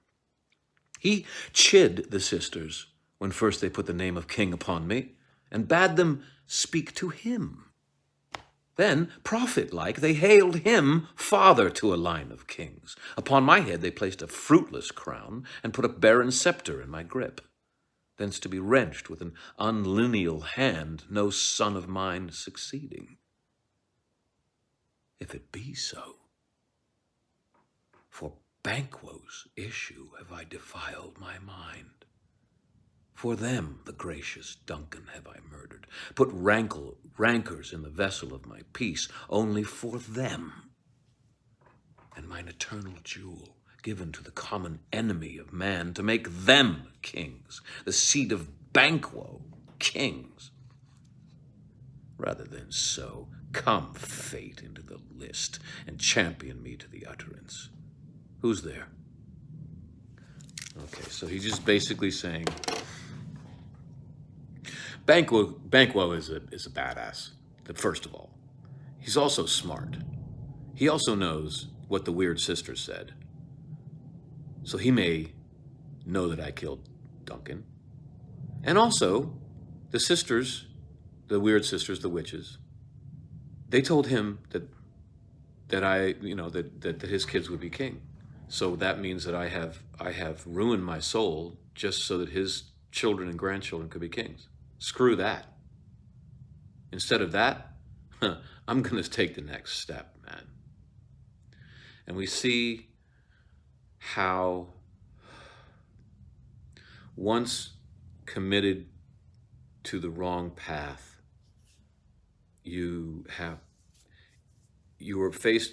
Macbeth is faced with, do I keep the gains that I got by doing the wrong thing, by murdering Duncan? And if in order to keep what I got by doing that, I'm going to have to keep doing horrible things. And I'm going to have to keep marching in this black path. And you see him thinking about it and deciding to do that. Again, I think this whole play is just it's a morality play. So it's a warning about once you start walking in the wrong direction, you keep going, you get really far from the good path. So in walk these scary-looking dudes, these three dudes, and Shakespeare calls them the murderers, just so there's no confusion about who they are. And Macbeth says, well then, now have you considered my speeches? Know you that it was he in the times past which held you so under fortune, which you thought had been our innocent self? This I made good to you in our last conference, passed in probation with you, how you were borne in hand, how crossed the instruments who wrought them, and all things else to half a soul and to a notion crazed to say, thus did Banquo. Murderer says, you made it known to us. I did so, says Macbeth, and went further, which is now the point of our second meeting. Do you find your patience so predominant in your nature that you can let this go? Are you so gospel to pray for this good man and for his issue, whose heavy hand hath bowed you to the grave and beggared yours forever? The murderer says, we are men, my liege. Macbeth says. Aye, in the catalogue you go for men, as hounds and greyhounds, mongrels, spaniels, curs, sloughs, water rugs, and demi-wolves are all clept all by the name of dogs. The valued file distinguishes the swift, the slow, the subtle, the housekeeper, the hunter, every one according to the gift which bounteous nature hath in him closed, whereby he does receive particular addition from the bill that writes them all alike, and so of men. Now, if you have a station in the file, not in the worst rank of manhood, say it, and I will put that business in your bosoms, whose execution takes your enemy off, grapples you to the heart and love of us, who wear our health but sickly in his life, which in his death were perfect.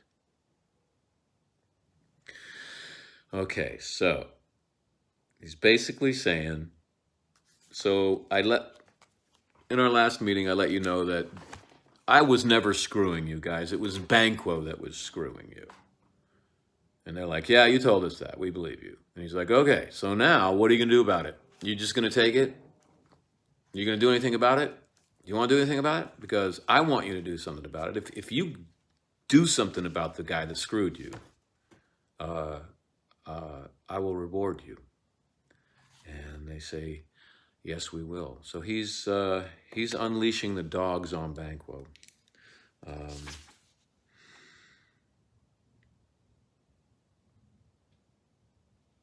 And marching to hell. And we will pick it up again. This one is, I think that I probably should do one scene a week because I've done 2 and we're at 14 minutes. So that's just too long. So I gobble up Shakespeare. I like to eat it. But thank you if you've actually made it to the end of this video. Until next time, guys. Hey, everybody. Happy Tuesday. It's Shakespeare Day. I screwed up. I'm sorry. I completely forgot that yesterday was Shakespeare Day. I got caught up in a bunch of personal issues and stuff that adults have to do, and I completely forgot that my favorite thing about Monday is talking to you about my favorite author, William Shakespeare. So let's get to it today.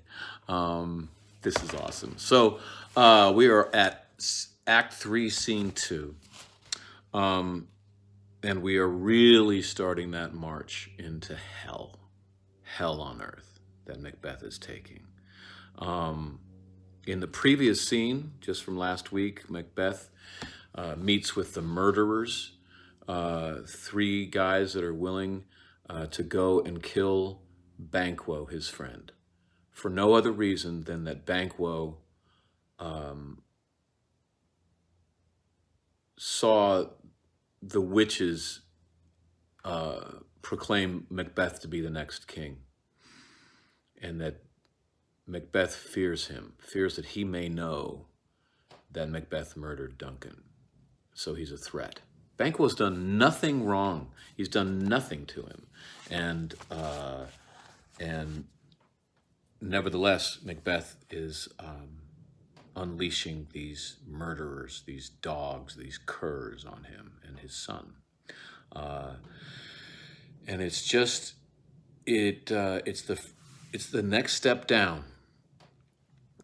If you commit a heinous act, you often have to keep committing heinous acts to cover up the first act, and you just keep sinking deeper and deeper into the mire. One of the reasons that I love this play, maybe the main reason, is it's a rumination on evil. Evil as a human act. The way I describe evil is that it's hurting people on purpose for reasons other than self-defense, basically. Out of selfishness or spite or any other reason, really. So Shakespeare's saying, evil is because of what we're doing to each other. It's not really any outside influence, actually. But he's examining more than anything else the cost of evil on the perpetrator. Not even the victims. I mean, he gives voice to the victims of this evil, but it's really about Macbeth. and how he loses his soul. I think I said before that if you keep doing really horrible things, one has to cut away one's psyche so that you can sleep at night or not, or just live with yourself, just to stop feeling the guilt. And if you keep going down that road, eventually you'll feel nothing. And we know that to be a psychological truth. Psychologists say, wow, Shakespeare was right all the way back then. And some of my favorite works reflect this thinking. There's a play by Athelflaed Gard called Master Harold and the Boys. Athelflaed wrote during apartheid in South Africa, when it was complete white rule and just a very racist, segmented society. And in the play, it's about Master Harold, who's a young white a boy who has grown up. And he's gotten to an age where in that society you stop wearing shorts and you put on your long pants and you become a man. Also, whereas back then it was okay for a boy to have a friend who is black, it's not okay for a man to have a friend who is black. And this young boy has to turn his back on his best friend. And it's a heartbreaking play. And I think really about the cost of racism on the white person. Martin Luther King made a speech about this too, about the cost of racism in America on the white people, which is not normally how we think of it, but I think that there is a psychological stunting that happens whenever you do the wrong thing. And so this scene is really starting to delve into that aspect of Macbeth. So here we are. Act 3, Scene 2. We have Lady Macbeth alone, well, with a servant, and she's just, she asks if Banquo has left. He's riding out with his son Fleance, and the servant says, yep, but he's coming back tonight. And then Lady Macbeth says, can you go tell Macbeth to come talk to me, please? And they say, yes, I'll go do that. And the servant leaves. And then Lady Macbeth says to the audience, naught's had, all's spent, when our desire is got without consent. 'Tis safer to be that which we destroy than by destruction dwell in doubtful joy. And she's basically saying, wow, this is not so cool. I thought it'd be so nice to be queen, and now I get to it, and it's actually kind of horrible, but doesn't explain why. And then Macbeth comes in, and she says, why aren't you talking to me? Why are you all alone all the time, and you're turning over these thoughts which are really bothering you, but you're not talking to me. Don't even think about it anymore. Just don't think about the fact that we killed Duncan. It's really bothering you. It's done. What's done is done. We can't do anything about it, so just leave it. And Macbeth says, we have scorched the snake, not killed it. She'll close and be herself, whilst our poor Malice remains in danger of her former tooth. But let the frame of things disjoint, both worlds suffer, ere we eat our meal in fear, and sleep in the affliction of these terrible dreams that shake us nightly. Better to be with the dead, whom we, to gain our peace, have sent to peace, than on the torture of the mind to lie in restless ecstasy. Duncan is in his grave. After life's fitful fever, he sleeps well. Treason has done his worst. Nor steel, nor poison, malice domestic, foreign levy, nothing can touch him further.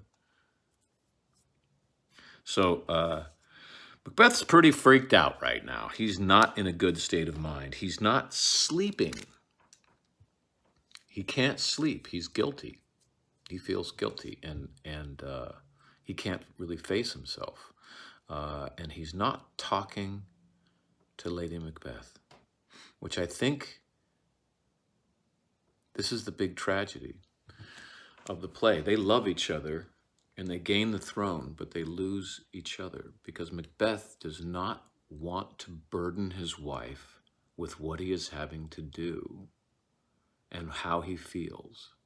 He's trying to protect her, but all he's doing is keeping away from her and breaking her heart. And Lady Macbeth says, come on, just calm down. Come on, gentle lord, sleek over thy rugged looks. Be bright and jovial among our guests tonight. And Macbeth says, so shall I love, and so I pray be you. Let your remembrance apply to Banquo. Present him eminence, both with eye and tongue. Unsafe the while that we must lave our honors in these flattering streams and make our faces vizards to our hearts, disguising what they are. Lady Macbeth says, you must leave this. Macbeth says, oh, full of scorpions is my mind, dear wife. Thou knowest that Banquo and his fleance lives. And she says, well, but they're not immortal. And he goes, yeah, there's comfort yet. They are assailable. Then be thou jocund. Ere the bat hath flown his cloistered flight, ere to black Hetket summons the shard-born beetle, with his drowsy hums hath rung night's yawning peal, there shall be done a deed of dreadful note. Lady Macbeth says, what's to be done? Macbeth says, be innocent of the knowledge, dearest Chuck, till thou applaud the deed. Come, sealing night, scarf up the tender eye of pitiful day, and with thy bloody and invisible hand cancel and tear to pieces that great bond which keeps me pale. Light thickens, and the crow makes wing to the rooky wood. Good things of day begin to droop and drowse, whilst night's black agents to their praise do rouse. Thou marvelest at my words, but hold thee still. Things bad begun make strong themselves by ill. So pray thee, go with me. And they leave. And so Macbeth is going crazy. he is going dark. He is wanting to kind of communicate with his wife that I'm about to go kill one of my best friends. He's not telling her the specifics. He's hinting at it, but he's not really telling her everything because he doesn't want to drag her into all of this too. She is just watching her good husband collapse into darkness and doesn't know what to do about it. And he is pushing her away and starting to even treat her like a servant. It's very different. The way they were talking to each other before the murder, where they were like, no, fuck you, fuck you, fuck. And they were equals. Now he's like, prithee, go with me. Like she's a handmaiden or something. And they are just very far apart. And the tragedy, it's called the tragedy of Macbeth, is that they gain the throne and lose each other. And so, 12 minutes on one scene. Anyway, that was fun for me. I hope it was fun for you. And I'll remember next week to do this on Monday. Bye, guys. Hey, everybody, it's James. Welcome to Shakespeare Tuesday. I did it again. My apologies. I have no excuse to give you except that my life is kind of complicated right now, and it slipped my mind. But let's begin. When we last we left Macbeth and Lady Macbeth, Macbeth has hired the murderers to go kill Banquo, his friend, who he suspects may know about his murdering the king, and his son, Fleance, who the witches have told Macbeth and Banquo will someday be king, although Banquo won't.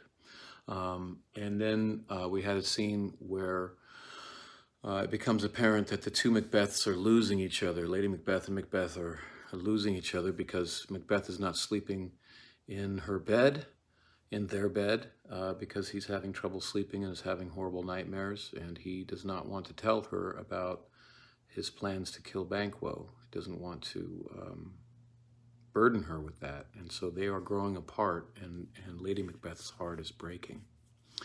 So the next scene is a short scene, and I'm going to do two scenes today because this next scene is so short. I'll try not to spend too much time on it, but it's the murder of Banquo, and we see the murderers waiting for Banquo. We see Banquo and his son Fleance come in, and we see the murderers descend on them like jackals. It's a nighttime scene. The torches go out during the attack, and in that dark confusion, Fleance escapes, although Banquo is killed. And the murderer's like, whoops, we're going to have to tell Macbeth that we didn't get both of them. That's going to be a problem. And that's pretty much it. The only thing I'll say about this scene, it's a great chance, if you were to do a movie on it, you could have a great chase scene where Fleance is fleeing for his life and shows great moxie and courage and wile and intelligence in order to save his own life. I think that if you were to do a movie of it, you want to punch the action and give some kinetic scenes. Another good scene to do that with would to be instead of the bloody sergeant speech at the very beginning of the play, where Macbeth and Banquo are described as the biggest badasses in Scotland. You could just have a huge scene, a battle scene, where you would show them being the biggest badasses in Scotland. It would make for a rousing start to the film, and that's what I would do if I was making a movie. Anyway, so then we get to the meat of today, which is a party scene. It's a dinner party. Macbeth and Lady Macbeth are having a dinner party, and they're going to try to have a normal dinner party, even though Macbeth, in the back of his mind, is waiting to hear from the murderers to see if they have in fact killed Banquo and Fleance. And it starts fairly normally, but then the murderer comes in and tells Macbeth that Banquo is dead, but his son got away, and Macbeth is really upset about that, obviously. Probably more important than killing Banquo would be to kill Fleance, because Fleance is going to take the throne from him and in his mind. So that's very upsetting. But he keeps it together until he turns around and one of the lords, one of his friends says, "Come on, sit down with us, join us." And he's like, "Well, there's no place to sit. All the seats are taken." They're like, "No, this one right here." And they point to one, and there's someone in that seat. And Macbeth notices that it's the bloody form of Banquo sitting in the seat. Now, he can see this, but it's apparent that no one else in the room does. And he says, "Which of you have done this?" And they say, "What, my good lord?" And then Macbeth talks to the ghost. "Oh, canst not say I did it. Ne'er shake thy gory locks at me." Ross, one of the thanes says, "Gentlemen, rise, his highness is not well." Lady Macbeth is like, "He's always like this, don't worry about it, it's nothing, everyone keep calm." Obviously, right now, Macbeth is, to Lady Macbeth's eyes, is having like a psychotic break. He's screaming at an empty chair at this point. And then she goes to him, she pulls her husband aside, and she says, "Are you a man?" And again, you could play this as a castrating bitch if you want, but I mean, if my partner in crime starts screaming at an empty chair in front of all the people that we don't want anyone to know anything's going on, I am going to say something like, "What is wrong with you?" She says, "Are you a man?" Back in those times, you know, "Are you a man?" is like, "What's wrong with you?" And he says, "I, and a bold one, that dare look upon that which might appall the devil." And she says, this is the same stuff you've been pulling before. This is the same, this air-drawn dagger that you thought you saw. This is nothing. You're hallucinating. Calm down. Come back to the table.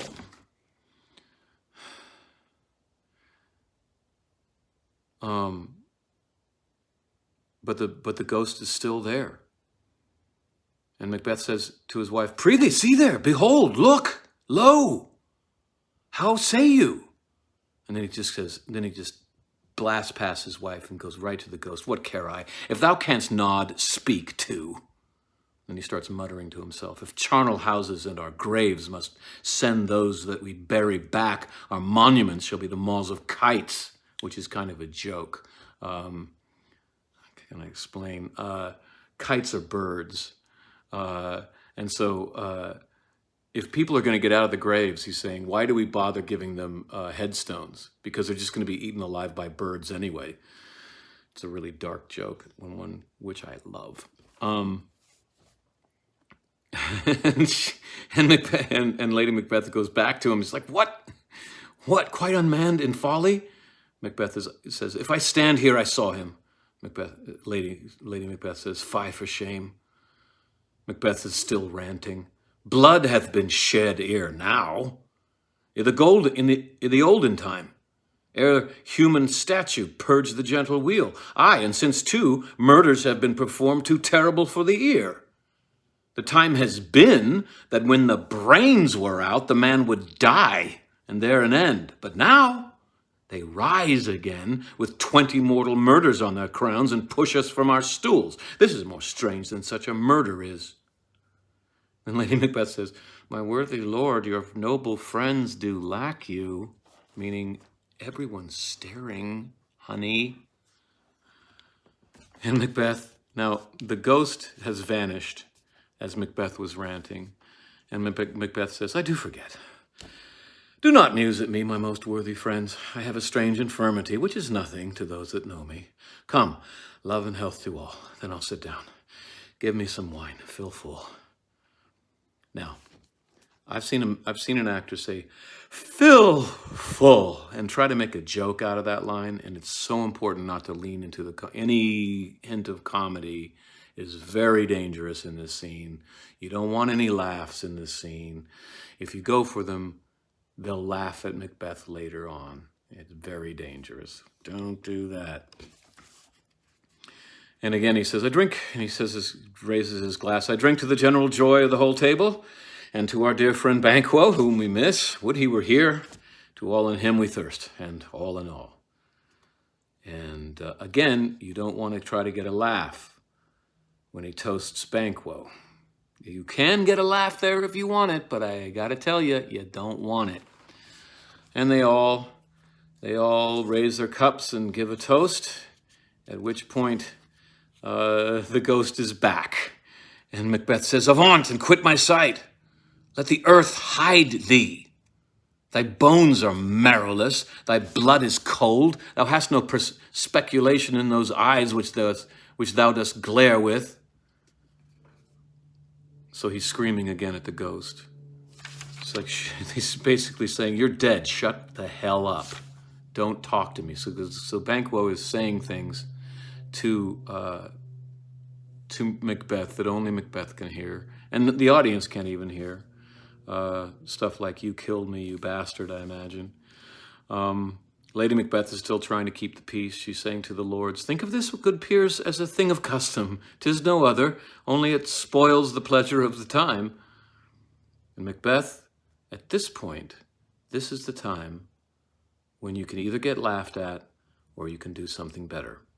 I have seen many actors hide behind the table, hide behind Lady Macbeth's dress, cower behind a stool. And this is when Laurence Olivier drew his dagger or his sword and climbed up on the table and said, "What man dare I dare And he starts screaming at the ghost.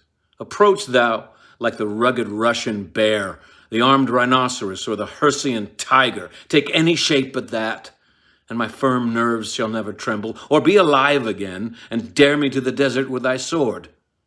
If trembling I inhabit, then protest me the baby of a girl. Hence, horrible shadow, unreal mockery, hence.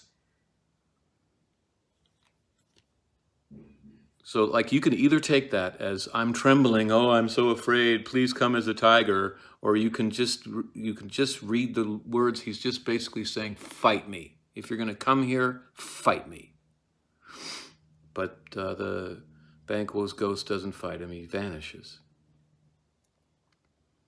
And Macbeth says, why so? Being gone, I am a man again. Pray you, sit still. And everyone is just staring at him silent, and Lady Macbeth says, you have displaced the mirth, broke the good meeting with most admired disorder. And at that point, Macbeth turns on his guests. And he says, can such things be that overcome us like a summer's cloud without our special wonder? You make me strange, even to the disposition that I owe, when now I think you can behold such sights and keep the natural ruby of your cheeks when mine is blanched with fear. At that point, Lady Macbeth just says, everyone get out, please leave. And they do. And this is bad. This is pretty much Macbeth decrying to everyone that he's insane. Lady Macbeth has got to be thinking, I hope that no one figures out that we've killed the king. Everyone leaving the banquet has got to be thinking, something's up here. I wonder, is that guilt? We're already wondering who killed the king. Maybe it's Macbeth, my God. So this is really bad. And they're left alone. And Macbeth says, it will have blood. They say blood will have blood. Stones have been known to move and trees to speak. Augurs and understood relations have by magpies and choughs and rooks brought forth the secretest man of blood. What is the night? So he's just saying, strange things happen, man. I really was visited by a ghost just now. We've heard of stuff like this happening in our world. It just happened to me. I'm not crazy. But he uses really dark language to say it. And he says, what time is it? She says, almost, what is it? What is the night? And Lady Macbeth says, almost at odds with the morning, which is which? It's almost dawn. And Macbeth changes tact and he says, how sayest thou that Macduff denies his person at our great bidding? So he's saying, what do you think that Macduff, not Banquo, but now Macduff, is not coming when I call him? Why is that? Lady Macbeth says, did you send to him, sir? Macbeth says, I hear it, by the way, but I will send. There's not one of them, but in his house I keep a servant feed. He's saying, I have spies. I'll find out why he's not coming. Then Macbeth says, I will tomorrow, and betimes I will, to the Weird sisters, the witches. More shall they speak. For now, I am bent to know by the worst means the worst. For mine own good, all causes shall give way. I am in blood, stepped in so far that should I wade no more, returning were as tedious as go over. Strange things strange things I have in head that will to hand, which must be acted ere they may be scanned. So he's saying, I'm going to go visit the witches, and I don't care what the cost is. I'm going to find out what the hell is going on. And then he says, let's go to bed. And she says, yes. And they go. And so this is more of the descent, you know. Instead of maybe pulling up and stopping his march to hell, he's going straight down, and he's going to go speak to agents of the devil. And he doesn't care what happens. He is going to find out how much danger he's in. What is this thing going on with Banquo? And Lady Macbeth is more and more convinced that her husband is becoming unhinged. And it's a very dark moment. And the audience can tell this is not going to end well. And it ain't. So until next time, guys. Bye. Hey, everybody. Welcome to Shakespeare Tuesday. I don't know. I'm just gonna go with it. Apparently, my brain is not able to remember to do this on Mondays, so I'm just gonna switch it to Tuesdays. I'm sorry. I'm tired of apologizing every week, and apparently, my brain wants to do this on Tuesdays. So, this is now Shakespeare Tuesdays. But welcome to Shakespeare Day. When we left it, Banquo's ghost. Banquo's been murdered. Banquo's ghost interrupts the banquet. Macbeth's banquet with all of his friends and lackeys, and no one can see the ghost except Macbeth. So Macbeth now appears psychotic to both his wife and to all of the people in his court, or all of the important people in his court. And so now in response to this, he's like, you know, I'm going to go see the witches and find out what the hell's going on, and I don't care what the ramifications are. I'm going to find out what's up, come hell or high water. So now we skip to the witches and Hecat. And in this play, Hecat is like a uber demon. It's not quite the devil, but it is definitely a more powerful demonic force than the witches. It's the witches' boss, basically. And it's unfortunate because in the pagan religion, Hecat is actually a very positive character, well, a person, an entity, a really good thing. And unfortunately, the Christians of Shakespeare's time had co-opted the name and made it into a demonic force. So I hope I'm not offending anyone by referring to Hecat as evil, but it's just that I'm trying to understand the play as written. And in the play, Hecat is like an uber demon. So just going to run with that. So it's a pretty short scene, and Hecat is just talking to the witches, saying, you know, why haven't you cut me in on this deal before? You're running a pretty good game here, but you haven't told me about it. Now I'm going to help you. And we're going to use our magic to, how does she say it? Draw him on to his confusion. He shall spurn fate, scorn death, and bear his hopes above wisdom, grace, and fear. And you all know security is mortal's chiefest enemy. Really wonderful little bit right there. So they're gonna mess with him, and he is gonna, at the end of this, he's gonna care more about his hopes than any wisdom that he has, any wisdom or grace or fear is going to be overridden by his hopes, and his need for security will be his undoing, as Hecat says, is the undoing of so many mortals. And I think that that's true. I think anytime that I put my security above everything else, I usually come to ruin. I think that's true of societies. I think it's true of people. And I'm really glad that Shakespeare put that in there. The only thing I'll say about this short scene is that I've seen productions where they try to make Hecat really scary. They really try to make Hecat a big demon. And all they end up doing is making a big puppet. And they put Hecat's voice through, you know, a bunch of synthesizers to make it sound demonic, you know. And I know they're trying to make it lift, But there's a limitation on stage. It's not movies. So we don't have computer special effects on stage. And I think the best thing to do with this scene is just have a really good actor or actress in a black hood and say the words with enough gravity that it's, you know, the devil has come to town.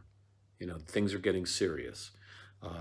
It just needs to, the audience just has to go, ooh, it's just gotten more serious now. And putting all the bells and whistles just really can make it laughable, or worse yet, it can make the scene unintelligible. It's a pretty simple scene. It's just introducing the character of Hecate. In the movie, of course, I think it would be amazing to have a bunch of special effects and have Hecate be, you know, wisps of smoke and all sorts of scary imagery can be going on, and I think it should in a film, but not on stage. That's what I think stage sometimes tries to compete with film by giving spectacle, and stage is just not very good at giving spectacle. Stage is really good about hanging words in the air to a dramatic effect. And I think that the stage shouldn't try to compete with film. It's two different ways of communicating. That's my opinion, but it also is because I've seen it fail and I've seen it work. Then the next scene, I'm already at 5 minutes. The next scene is Lennox and Lords, and they're basically the Thanes, some of the Thanes of Scotland, confabbing. I have played Lennox, and this is a very interesting speech that starts the scene. Usually in Shakespeare, what is said is everything that the character is thinking. There's not in modern, like in film, there's what I'm saying, and then there's what I'm really thinking, or what I'm really trying, the subtext, we call it. And most of what a character is thinking is not said. It's inferred. But in Shakespeare, everything that the character is thinking is expressed through language. It's all right there. And it's fairly straightforward most of the time. But in this speech, it's all switched. It's all twisted. Lennox is basically saying, I think that Macbeth is guilty of the murder, but he's not saying it directly. On the surface, it sounds like he's saying to everybody that Macbeth didn't kill the king, and Macbeth is innocent, and we can all see that it was other people that did it all. But that's not what he's saying at all. It's a very interesting speech, so I'll read it for you. My former speeches have but hit your thoughts, which can interpret further. Only, I say, things have been strangely born. The gracious Duncan was pitied of Macbeth. Marry, he was dead. And the right valiant Banquo walked too late, whom you may say, if it please you, Fleance killed, for Fleance fled. Men must not walk too late. Who cannot want the thought how monstrous it was for Malcolm and for Donalbain to kill their gracious father? Damned fact! How it did grieve Macbeth! Did he not straight, in pious rage, the two delinquents tear that were the slaves of drink and the thralls of sleep? Was not that nobly done? Aye, and wisely too. For 'twould have angered any heart alive to hear the men deny it. So that I say, he has borne all things well. And I do think that had he Duncan's sons under his key, as, and it please heaven, he shall not, they should find it. They should find what 'twere to kill a father, so should Fleance. But peace, for from broad words, and 'cause he failed his presence at the tyrant's feast, I hear Macduff lives in disgrace. Sir, can you tell me where he bestows himself? So, he's really saying, man, like,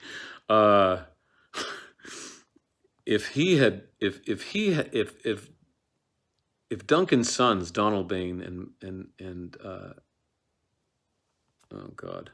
So many people here. If Duncan's sons had not run away and Macbeth had them under his key in prison, they'd be dead, just like their father. And so the talk turns to Macduff, who is a big, strapping warrior who we've met before, just in one scene. He is a very powerful warrior. And they're like, "Where's Macduff?" And they say, "Well, he's gone to England to meet with Duncan's sons, who are meeting with the king to try to raise an army to take back the throne." God, we hope they succeed. We need help. We need the English army to aid Malcolm and Donalbain and Macduff. And we hope they ride in here with tens of thousands of English soldiers, because we've lost control of our country. It's so bad in Scotland. They are hoping for an English invasion. Like, if you know anything about Scotland, like, that's the last thing you would expect a Scots person to want to happen. The last thing. But their government has become so corrupt, they're hoping for the English force to come and invade them. That's how bad it is. Okay, guys. That's all I've got for this week. Thanks for your patience, and thanks for letting me read a little Shakespeare to you. Bye-bye. Hey, hey, hey, it's Shakespeare Tuesday. Hey, guys, let's do some Bard. So, when we last left it, basically, Macbeth has killed the king. That's not good. Then he had to kill his best friend because he was afraid that his best friend knew that he killed the king. That's Banquo down. And then Banquo's ghost visits him during a party, and now he looks insane to all the people in the kingdom and his wife. And then, freaking out about that, he's decided to go visit the witches and find out what the hell is going on. And he has said, "I don't care what the consequences of going to talk to witches are. I'm going to find out what is up." So, we are at Act 4, Scene 1. And we have the beginning of the scene is just the witches talking to each other, and they are doing they're doing a spell, and they've got a cauldron. Okay, so this is a problematic scene. So in this scene we have double toil and trouble, fire burn and cauldron bubble. It's such a famous line, and it can be a laugh line at this point. And there's about a page of this kind of incantation going on. Now, during Shakespeare's time, if you said the word good, it brought good to you. If you said the word evil, you were risking that evil's energy would come to you. And so Shakespeare's audience, by having witches on stage incantating like this, was very controversial. People thought that there was a good chance that the devil was going to erupt from the floorboards of the theater and eat the audience alive. It was like a big deal. Like, how dare Shakespeare be doing this? Irresponsible, dangerous. I think Shakespeare was doing it. He was trying, obviously, I think, to scare the living crap out of the audience. So the worst thing that can be done is to allow this scene not to be scary. You have to find a way. All it really is witches going around a cauldron going, double, toil and trouble, fire burn and cauldron bubble. It's also rhyming, which is also a problem. So however you approach this, if you produce the play or do a movie, you've got to find a way to make it scary.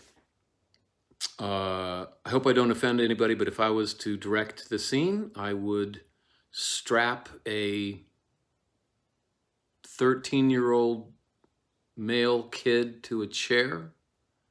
I would have the witches stripping flesh off of cadavers, and I would have them incantating on that flesh and force-feeding it to the child until the child throws it all up and starts basically speaking in tongues and starts saying prophecy. That's the scariest thing that I can think of. It's the most disgusting, horrifying image that I could come up with. I'm sure everybody could come up with their own way to do it, but I'm open to any idea as long as I find it to be absolutely horrifying. It's got to be scary. So they're incantating, and Macbeth comes in, and he's all hot and bothered, and he wants answers. So he says, oh, Hetka shows up too. So they're incantating, and then Hetka comes in. It's getting more serious. And then right after Hetka comes in, Macbeth says, how now, you secret black and midnight hags? What is it you do? A deed without a name. I conjure you by that which you profess. However you came to know it, answer me. Though you untie the winds and let them fight against the churches, though the yeasty waves confound and swallow navigation up, though bladed corn be lodged and trees blown down, though castles topple on their warders' heads, though palaces and pyramids do slope their heads to their foundations, though the treasure of nature's germans tumble all together, even till destruction sicken, answer me to what I ask you. Okay, so, love that speech. He's just, I don't care what the price is, he's saying. I don't care what the price is for me. I don't care what the price is for Earth. I want this answer. So some of this imagery is just incredible. Though you untie the winds and let them fight against the churches. So let hurricanes come and pound churches. Though the waves swallow navigation up. Let sailors at sea be killed by the ocean. Though bladed corn be lodged. So this is an image during really high winds. People would, after the hurricane was over, they would go out and they would notice that blades from corn stalks would get lodged in like wooden fences. The wind would be so strong that it would treat the leaf of a corn stalk like a blade, and it would just go into wood. So I love that image. Though bladed corn be lodged and trees blown down, though castles topple on their warders' heads. The warders are the people in the castle, the people who own the castle. So let castles just collapse. Though palaces and pyramids do slope their heads to their foundations, let that collapse. Though the treasure of nature's germans tumble all together. Even, it's his way of saying, let DNA fail. Let the way that plants germinate and grow new plants, let all of that go away. Let us no longer be able to grow food and just put a seed in the ground and nothing happens. I don't care if that happens, just answer me. So he wants his answer. So, and they're like, oh, cool. Yeah. Which, speak, demand, we'll answer. And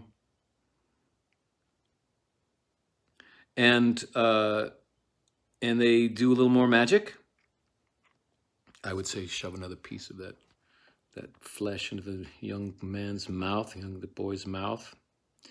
And an apparition appears, and I would have it just the boy after, bloody mouth down here starting to talk. And the first apparition says, Macbeth, Macbeth, Macbeth, beware Macduff, beware the Thane of Fife, dismiss me, enough. Okay, so we've met Macduff very quickly before. He was coming into Macbeth's castle in the morning, right after Macbeth murdered Duncan. And like I've said before, he's just a big, strapping warrior. He's a very honest man. And he's just obviously very good with the sword. He's also a Thane. He has equal political power to Macbeth. And they're telling him, beware him. Watch out for him. He's like, oh, no, well, he's going to go against me? Second apparition comes in and says, be bloody, bold, and resolute. Laugh to scorn the power of man, for none of woman born shall harm Macbeth. And Macbeth's very happy about that. He says, okay, so basically, if you've been born of a woman, you can't kill Macbeth. And Macbeth's like, well, that's really good. That's great, you know? And he's like, then live Macduff. He's like, okay, with Macduff, I won't kill you. I was thinking about it after the first apparition told me that I should beware of you. But now that I know that you can't kill me, go ahead, live Macduff. What need I fear of thee? Then he changes his mind. But yet I'll make assurance double sure, and take a bond of fate. Thou shalt not live, that I may tell pale-hearted fear it lies, and sleep in spite of thunder. So, yeah, but you know what? I'll kill you just to be safe, because I'm having trouble sleeping, and I think I'd sleep better if you were under the earth. Third apparition comes in. It says, be lion-mettled, proud, and take no care who chafes, who frets, or where conspirers are. Macbeth shall never vanquished be, until great Burnham wood to high Dunsinane hill shall come against him. So basically saying, don't worry about anything. Don't worry about anyone who chafes. You know, if you say something, they're like, oh man, I hate hearing that. If they fret, worry, or if there's conspirers, if people are conspiring against you, don't worry about any of that, because you are not going to be unseated from that throne until the forest that surrounds your castle gets up and walks. And Macbeth's like, that's awesome. That's never going to happen. I'm super happy about that. And this all sounds really good. And so he's all happy, and then he goes, yet my heart throbs to know one thing. Tell me, if your art can tell so much. Shall Banquo's issue ever reign in this kingdom? So he's killed Banquo. He wanted to kill his issue, his son, but he failed in killing Fleance. He failed in killing his son. Fleance got away from the murderers, so that's still on his mind, because in the beginning of the play, the witches tell him that, you know, Macbeth, you're going to be king, but your kids aren't going to be king. Banquo, you're not going to be king, but your kids are going, and their kids, they're all going to be royalty. They're all going to rule the country. So that's why one of the reasons Macbeth tried to kill them both, and Fleance is still out there. So he wants to know that. And they show him. And they show him Fleance and Fleance's son and Fleance's grandson and great-grandson, all in succession, stretching out to the horizon of kings. They're all wearing the crown. And then they leave, leaving Macbeth alone. And that's obviously the worst news in the world. And then his servant, Lennox, comes in and tells him that Macduff, who he's just been told to beware of, has fled to England. And we learned about that, last week. Some other Thanes were talking about the fact that Macduff had gone to England with Malcolm to try to raise an army and unseat Macbeth. So this is when Macbeth finds out about it. And that's like, woo. So they're raising an army, huh? Okay. So Macbeth then turns to the audience. And this is a soliloquy, so he's talking directly to them. And he says, time, thou anticipatest my dread exploits. The flighty purpose is never undertook unless the deed go with it. From this moment, the very firstlings of my heart shall be the firstlings of my hand. Even now, to crown my thoughts with acts, be it thought and done. The castle of Macduff I will surprise, seize upon Fife, give to the edge of the sword his wife, his babes, and all unfortunate souls that trace him in his line. No boasting like a fool, this deed I'll do before this purpose cool. But no more sights. Where are these gentlemen? Come, bring me where they are. Okay, so he is saying the flighty time now anticipates my dread exploit. So I was going to kill Macduff, and time is overtaking me. I can't get to him now. I can't kill him off. He has already fled to England. So events are getting ahead of me. I'm no longer ahead of events. The flighty purposes never overtook unless the deed go with it. So he's guilty. Macduff is guilty of being against me because he's fled. And the rest of this speech is basically him saying, I'm not even going to think about. So time is overtaking me. So I don't have time to think or debate like I was doing in Acts 1 and 2 and being Mr. Careful Guy. I am going to think it and act it. I am not going to, I'm not going to pause and try to figure things, the best way forward. If I feel it, I'm doing it. And I don't know about you guys, but whenever I do that, I'm screwed unless I take time to think things through. And if I just act on instinct, I always come to ruin. So he's going down that hole, but he feels like he has to because he feels like events are overtaking him. And he says to the audience that he is going to go to Macduff's castle and kill everyone there, kill his wife, kill his children, and kill anyone who related to him. And that's the end of the scene. So that first act of killing the king is leading him inexorably to more acts. First to cover up the first act, and then to solidify his power, his ill-gotten power. And the witches are just leading him by the nose, giving him certain facts and certain information, both letting him think that he's invulnerable, but also giving him reason to lash out and kill people around him. Happy days! Happy days are over for Macbeth. And I look forward to next Tuesday when we can continue this beautiful journey into hell. Bye. Heidi-ho, neighbors. It's James. It's Shakespeare Day. Man, I have been dropping the ball. This should have come day before yesterday. I hope you guys can forgive me. I'm doing my best. Life can fly at you life really can fly at you sometimes. I don't need to go into it more than that. I'm sure that I'm not the only one with complications in his life. And my apologies that my complications has led to the fact that I didn't talk about Shakespeare on Tuesday. But I'm doing it right now. So here we go. It's Shakespeare Day. So we can be happy. I can be happy.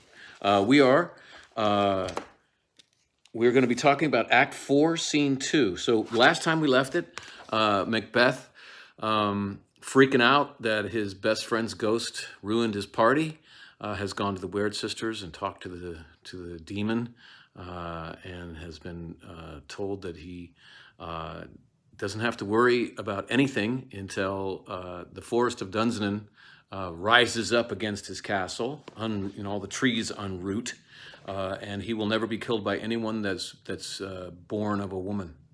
But that Banquo's children and grandchildren will be the new kings and queens of Scotland. So it's some good news and bad news situation. In Scene 2, Act 4, we meet Lady Macduff and Ross and Lady Macduff's child, and Lady Macduff and Macduff's child. Remember, Macduff is, we've only met him once so far. He was in the beginning of the play, right before the king, right before we find out that the king has been murdered. Macduff is one of the people that was escorting the king. He's one of the people that was freaking out in Macbeth's castle when the king's body was found. And all we know about him so far is that he seems like a nice guy. He's very tall, very muscular, obviously a very potent warrior, but we don't know a whole lot about him other than that. Later in the play, it's described that he has gone to England to try to help Duncan's sons raise an army to come back and take the throne. And that's all we know. So we meet his wife and his son, and his wife is being told that Macduff has gone to England, and she is pissed. And Ross, another Thane is delivering the news, and Ross is trying to defend Macduff. He can't really tell her why Macduff left, as it would put her in further danger. But he's obviously been told by Macduff, look, tell my wife what's going on as much as you can, and check on her as much as you can, as I'm going to be gone in these dangerous times. Now, Lady Macduff is like, my husband's an asshole. These are dangerous times, and he's left. It makes no sense. He's obviously doesn't love me, and she's very angry. And he finally says, look, I got to go. I can't tell you anything more than that. And he leaves. And there's this beautiful scene between Lady Macduff and the child, which I'll read for you because it's just so good. So she's pissed, and she says to the kid, Sirrah, your father's dead, and what will you do now? How will you live? Son says, as birds do, mother. What? She says, with worms and flies? Son says, with what I get, I mean, and so do they. She says, poor bird, thou'dst never fear the net nor the lime, the pitfall nor the gin. Son says, those are all traps for birds, ways to catch them. Son says, why should I, mother? Poor birds, they are not set for setting a trap. My father is not dead for all you're saying. She says, yes, he is dead. How wilt thou do for a father? Son says, nay, how will you do for a husband? She says, why, I can buy him 20 at any market. He says, then you'll buy him to sell him again. Thou speakest with all thy wit, she says, and yet, if faith, with wit enough for thee. Son says, was my father a traitor, mother? Aye, that he was. What is a traitor? Why, one that swears and lies. Be all traitors that do so? Every one that does so is a traitor and must be hanged. And must they all be hanged that swear and lie? Everyone. Who must hang them? Why, honest men.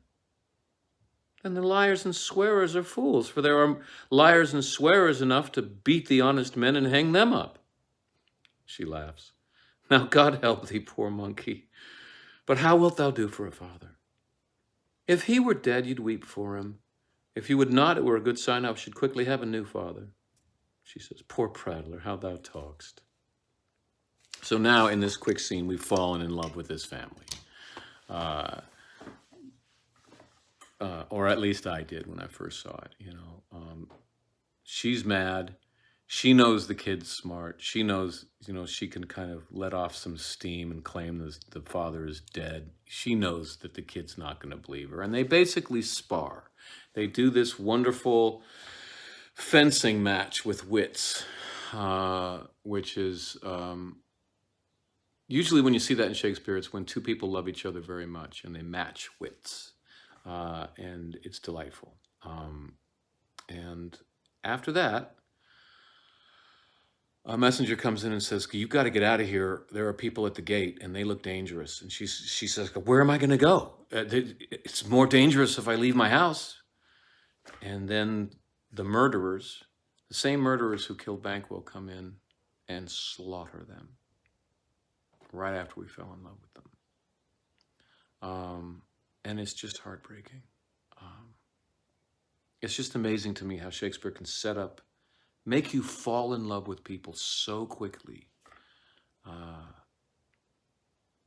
It's imperative that you do love them before they have to die. Otherwise, the scene is meaningless. Quick story. When I did this play the first time, I was playing a bunch of little roles. And I had just come from Chicago, where Chicago has a fiery, dangerous, edgy style of theater. Just brave, and sometimes offensive kind of theater. And I was used to that. And I was playing one of the murderers. And so you had Lady Macduff, and you had the kid who's talking, but then they also included a little bassinet for a baby so that they could, you know, imply that the family's a little larger. So I come on during blocking rehearsal. I'm like, oh, check out the bassinet. We got to kill that kid too, obviously. So I just take out my knife. There's no baby in the bassinet. It's, you know, fake baby. So I take out my knife and I just go, and then just casually stick my knife in the bassinet and go, and go about my business in the scene. Director stops the rehearsal and just goes, "What the hell?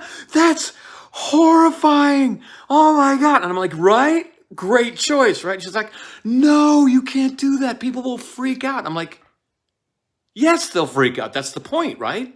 It's Macbeth. We're going to hell." And she's like, "No, no, it's too much. It's too much." And I realized I wasn't in Chicago anymore. I'd moved to Seattle and they had a different style and it wasn't that edgy. And I've always, if I direct that on stage, I am going to have the murderer do that because I think it's freaky. I think it's a great choice. I think it's horrifying because I think it needs to be horrifying.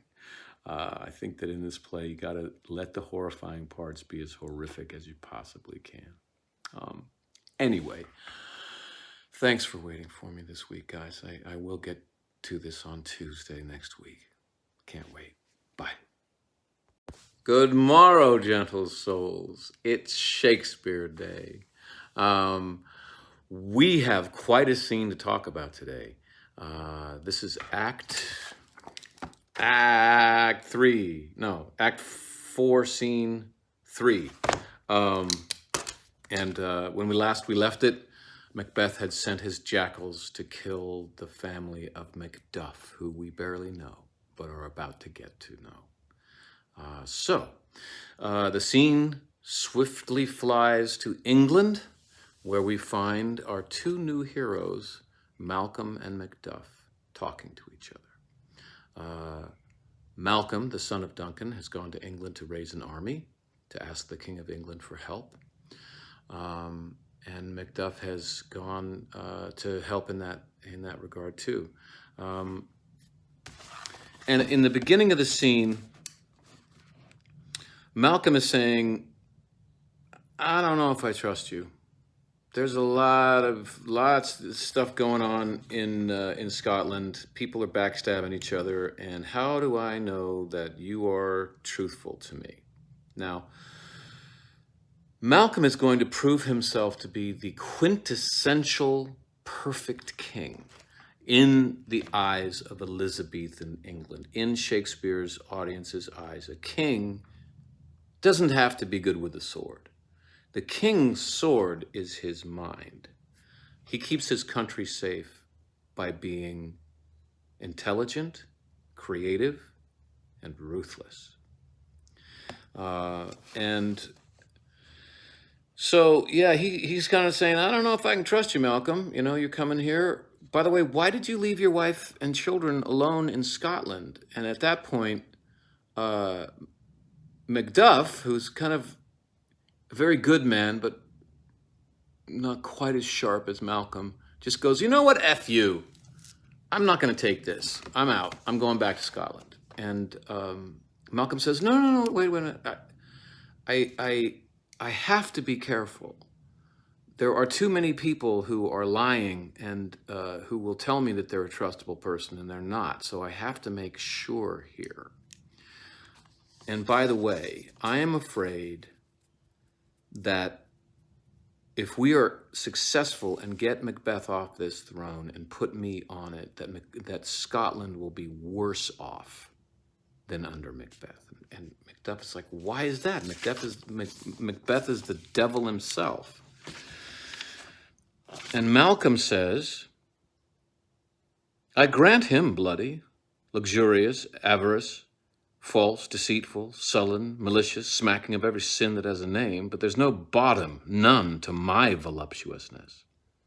Your wives, your daughters, your matrons, and your maids could not fill up the cistern of my lust. And my desire, all content impediments would overbear that did oppose my will. Better Macbeth than such a one as I to reign." And Macduff is like, well, boundless impertinence in nature is a tyranny.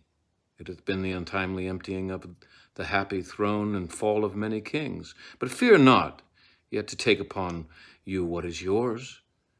You may convey your pleasures in a spacious plenty and yet seem cold.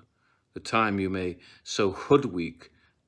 We have willing dames enough. There cannot be that vulture in you to devour so many that will to greatness dedicate themselves, finding it so inclined. So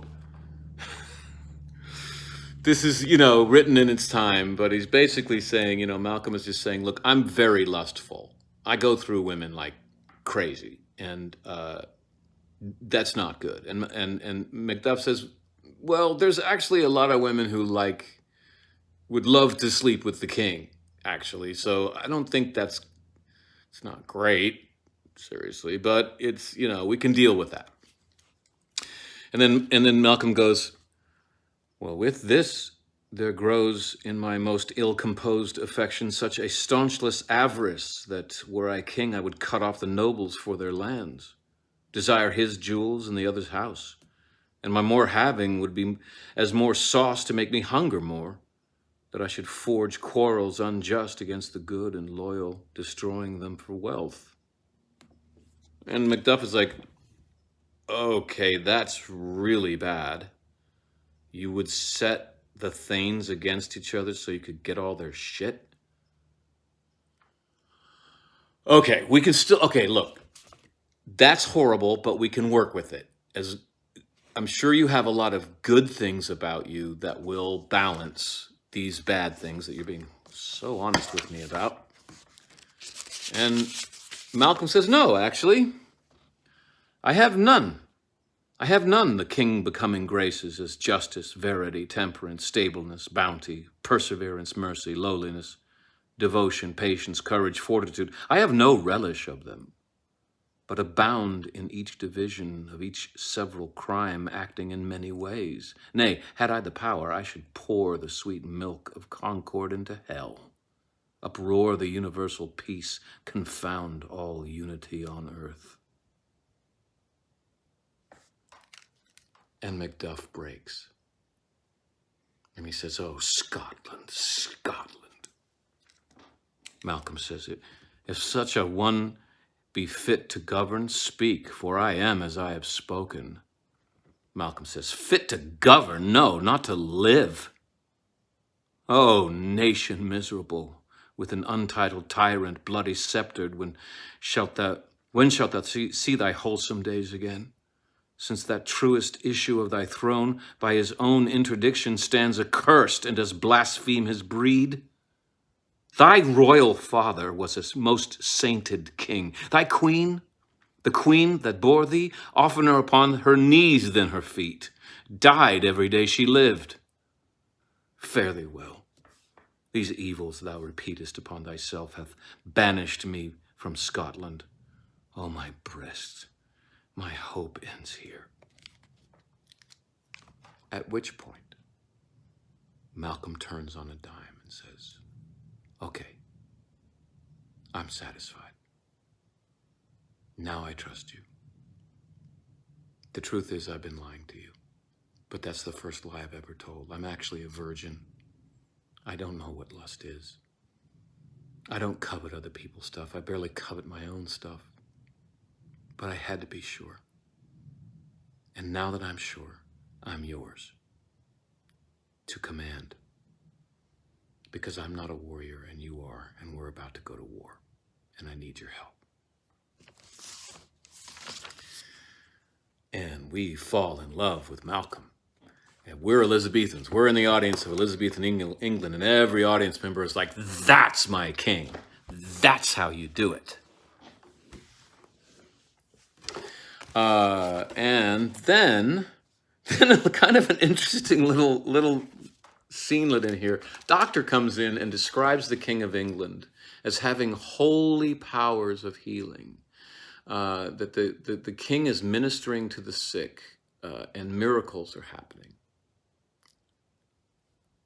It's kind of superfluous. I think that Shakespeare is trying, it's been so dark. This play is so dark. It's tempting as an audience member just to go, I don't like any of these people. I don't care anymore about Scotland. I'm out.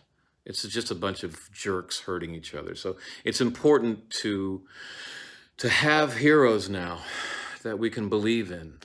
It's important to have hope and light come into this play. It's also important to say that the King of England is pretty much like Jesus if you live in England and are a playwright. So I think it's a little overboard, at least to my modern ear. It's kind of like, okay, you're gilding the lily here, Bill, but whatever. It's a very quick little piece of the scene. So then Ross comes in and tells Macbeth, well, first, Ross is one of the Thanes, we've seen him before, is one of the Thanes of Scotland. He's traveled to England as well to bring news. Macduff asks him, how are my kids? Are they still safe? And he's like, Ross is like, they were at peace when I left them.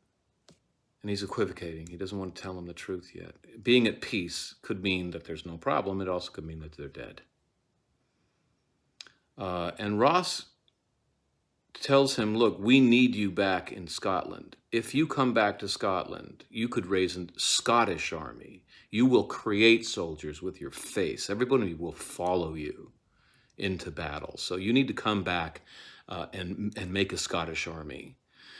And Macduff says, yes, actually, both of us are coming back. And we have also got a bunch of English soldiers. The King of England has graciously lent us his army as well. So we're going to march up to Scotland, and I will definitely raise a Scottish army to add to that.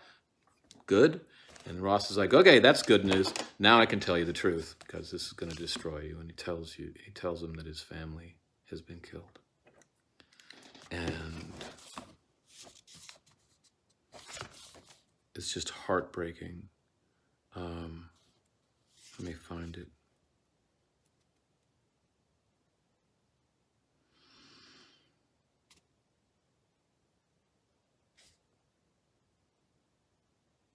Oh, I can't, it's too, I can't, it would be ridiculous it is a heartbreaking scene. And there's, he finds out and he's just undone. And Malcolm keeps saying, hey, well, don't get too depressed and why are you so quiet? And just have this, put fire into your sword, Macduff. We're going to take care of it. And Macduff just looks at Ross and glances at Malcolm and says, he has no children. It's one of my favorite lines of Shakespeare. He can't understand this pain. He doesn't have kids. But, anybody in the audience with kids knows. And we fall in love with Macduff because we feel his pain. But that doesn't stop them. Macduff is like, you know what? I want to have a talk with Macbeth. Let's go to Scotland. And they leave. And we have our new heroes. At the point when we basically, Macbeth has crossed so many lines, he's unredeemable. And we need new heroes if we're going to continue this play. And these are them. Malcolm and Macduff. It's a scene that has to be cast well. Boy, is it so important about who you cast as Malcolm. Sometimes it's not that well cast. He's it's not as large of a role. So, they don't use their best actor. They put the best actor in one of the larger roles, but you've got to find a great Malcolm. Macduff is always pretty well cast. He's always a big guy, It's not as hard to cast that role. Malcolm is a harder role because he's not a fighter in a play about fighters, but he has to appear strong. If you get the right actor in that role, this scene just flies. And without that, it just lays there and is a big problem. So if anyone produces Macbeth, make sure you have a rockin' Malcolm. Okay, 13 minutes this week, but it's a very important scene, kind of a long one. Okay, see you next week. Good morrow, gentles all. 'Tis Shakespeare Day. And we have come to Act 5. And we are really, at least in Macbeth's castle, we're now in hell. And this is the outdam spot scene. When last we left it, we have met our new heroes, Malcolm and Macduff, and they are in England, but marching north to Scotland with the English army that's been loaned to them, knowing that they will also gather Scottish forces as they get into Scotland, who will rally behind Macduff to take on Macbeth and storm his castle. And so we skip now to the castle, and we find that one of Lady Macduff's servants, a woman, has gone and gotten the doctor because she's worried about Lady Macbeth, who is up at night muttering to herself constantly, and they are spying on her, and they are very concerned. And the servant is saying that she sees her up at night all the time, muttering to herself, and is afraid for her sanity. And they overhear Lady Macbeth give this very famous speech called the Outdam Spot speech. And Lady Macbeth, she says a little bit of it, and then the doctor and the gentlewoman kind of comment on it, and then Lady Macbeth continues. Today I wanted just to read for you the speech that Lady Macbeth says. I'm not going to do all the other stuff because it gets comedic, so I'm going to kind of cut it together as I talk about it. So I just wanted to read it to you and then give you some thoughts. So this is what Lady Macbeth is doing. She's just wandering around a dark castle, and this is what she says. Out. Oh, and she is constantly, it looks like she's like miming washing her hands constantly. And the servant woman tells this to the doctor. This is one of the things that's freaking her out. She's constantly like trying to get something off her hands. So this is what she says. Out, damn spot. Out, I say. 1, 2. Why, then 'tis time to do it. Hell is murky. Fie, my lord, fie, a soldier and afeard? What need we fear? Who knows it when none can call our power to account? Yet who would have thought the old man to have had so much blood in him? The Thane of Fife had a wife. Where is she now? What, will these hands never be clean? No more of that, my lord, no more of that. You mar all this with your startling. Here's the smell of blood still. All the perfumes of Arabia will not sweeten this little hand. Oh, oh, oh. Wash your hands, put on your nightgown, look not quite so pale. I tell you again, Banquo's buried. He cannot come out on his grave. To bed, to bed. There's a knocking at the gate. Come. Give me your hand. What's done cannot be undone. To bed, to bed, to bed. And she wanders off. And so what I think is very clear is that she is reliving the moment that they killed Duncan. She is worried about the Thane of Fife's wife, which is Macduff's wife, and we've seen her be murdered. So Lady Macbeth has deep suspicions on that one, although Macbeth won't tell her specifics. He's keeping all that from her. But I think that everyone kind of understands that this is the face of guilt. She is overcome and being driven insane by the guilt of her actions and of her husband's actions. And she's realized that she has fallen and has become monstrous and can't deal with it. And she's being driven insane. So I think this scene only works if we don't hate her. This is another argument where I think that a major mistake in the play is to make her out to be a man-castrating bitch.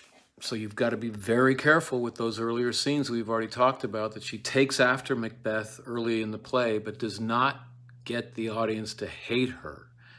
Whoever's playing Lady Macbeth has to have the same eye toward whatever choices I make. I cannot have the audience flush me.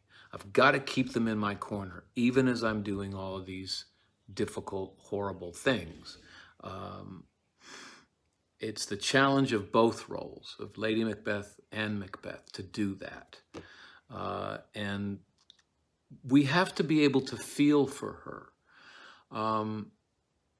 I would argue that the difference between Macbeth and Lady Macbeth is that Macbeth wants to think everything through in the beginning of the play, and he's very methodical, and he speaks to the audience about exactly what he's thinking and when he's deciding to do what he does, and he's trying to be very logical about it. And after he decides to kill the king, he doesn't look back. He doesn't question himself. He just marches straight into hell. And I think there's something kind of inspirational about that in a really dark way. At least that conviction and that clarity is one of the ways that I think Macbeth doesn't lose the audience. He's not always going, oh, I don't know if I should have done that. Whereas Lady Macbeth wants to just do the deed, the evil deed, quickly and then not think about it.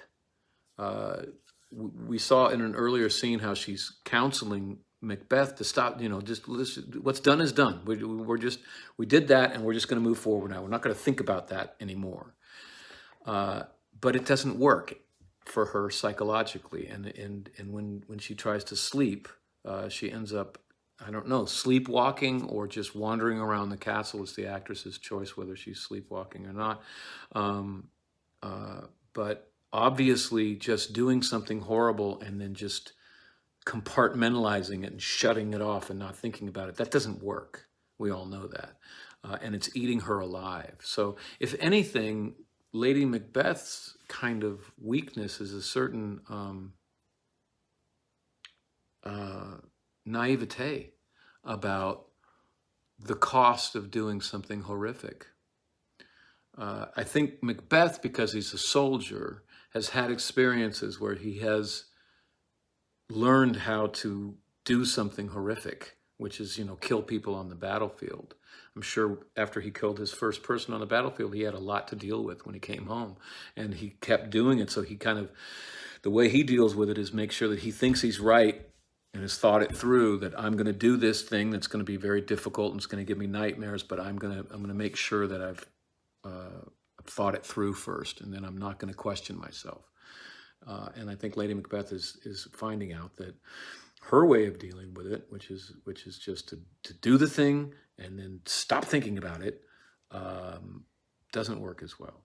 But the main thing is that we should cry for her in a weird way. If the performance is strong enough, we should really feel for her as she is descending into insanity.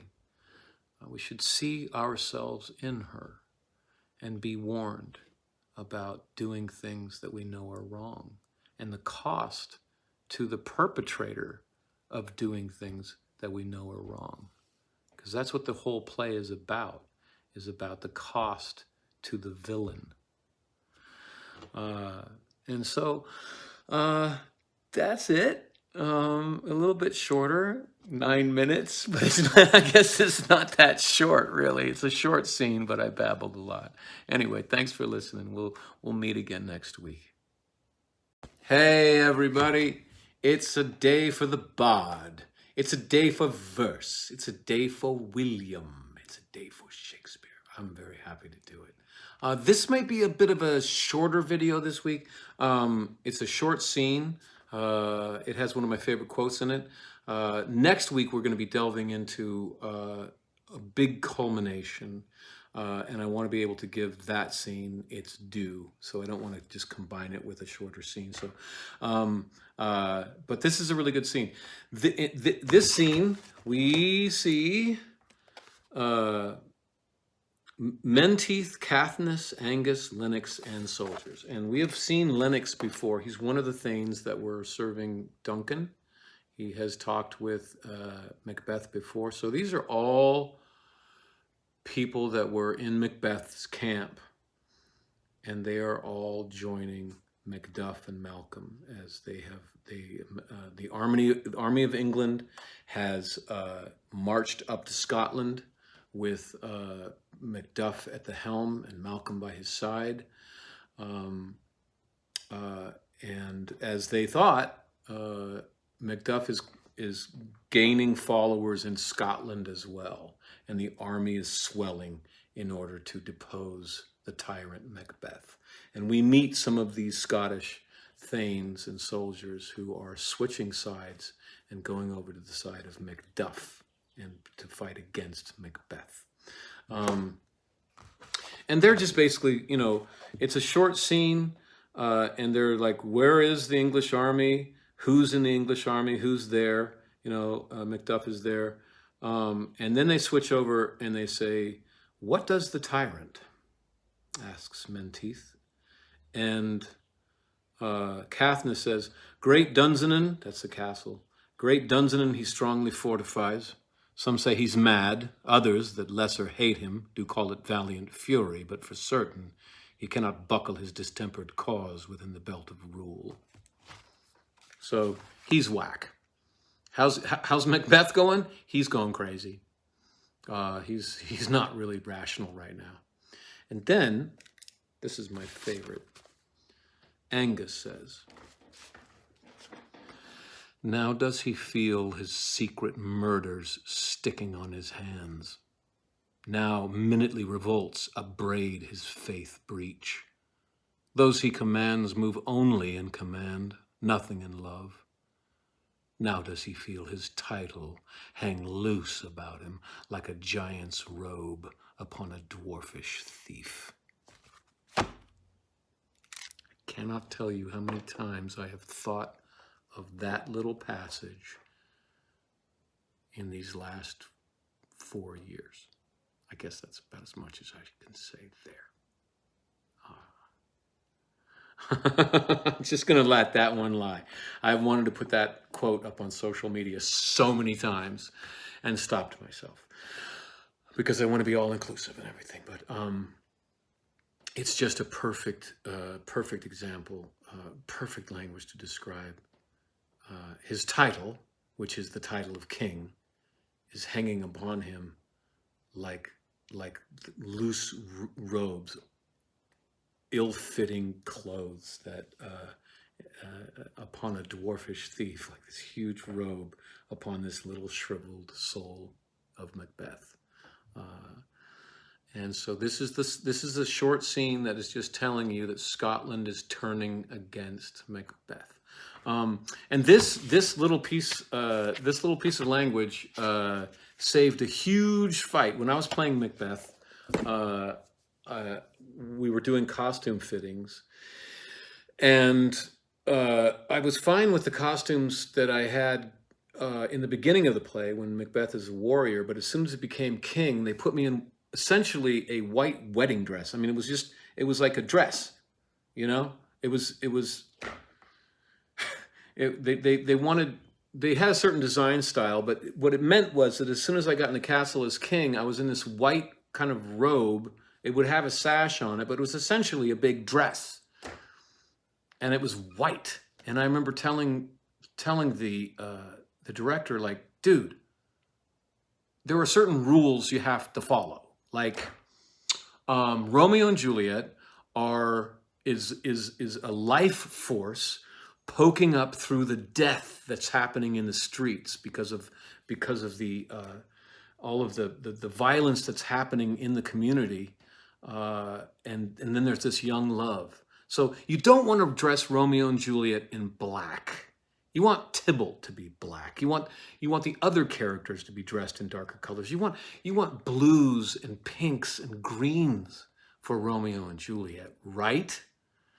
You don't dress Falstaff in Henry V, right? Henry V is a story of a prince that is about to be king, and he's basically gambling and whoring around with this guy named Falstaff. And the whole thing of the play is to get this young man to take on the responsibility that he's born to and become the king that we all need him to be. And so Falstaff is always in browns and earthen colors. You would not, I said to the director, you would not dress Falstaff in a royal blue. You're not going to put purple or red on Falstaff. He's not a kingly character. That's not what the play needs, those colors on Falstaff. Macbeth is journeying into hell. You're not going to want to put him in white. What the hell? And I find the director said, you know what? I see your point. I think you're probably right. But frankly, we've already blown our budget on costumes and we can't afford to make any more. So you're going to have to wear this. And I was like, okay. And what ended up happening, though, is that you could tell I hated the costume. You could tell I wasn't comfortable in it. And the director got really excited. He was like, James, this is perfect, actually. It looks like Macbeth just doesn't like these kingly robes. He's not born to be king. He's a warrior, and now he's having to have a kingly thing going on, and it doesn't fit him. And he pointed to that piece of language. And he goes, it's perfect. It's ill-fitting. It should be ill-fitting. And I was like, okay, I guess that it works in that way. And so we stopped arguing about it, and I just wore the damn costume like I was told. Anyway, good to talk with you guys. Tomorrow, next week rather, we're really going to get into a culmination of a lot of what I've been talking about so far. So until then, have a good week. Bye. Hello, everyone. It's Shakespeare Day. It's still this week. It's Saturday, so this is my last day to get this in. I was just doing live chats and was reminded that I owe you guys some verse. My apologies, but it's so fun. I'm glad that we're doing this today. Here we go, guys. We are in Act 5, and I think I said in one of the earlier videos that it's important when you produce Macbeth to not have a bunch of fancy sets. Shakespeare didn't use a bunch of fancy sets.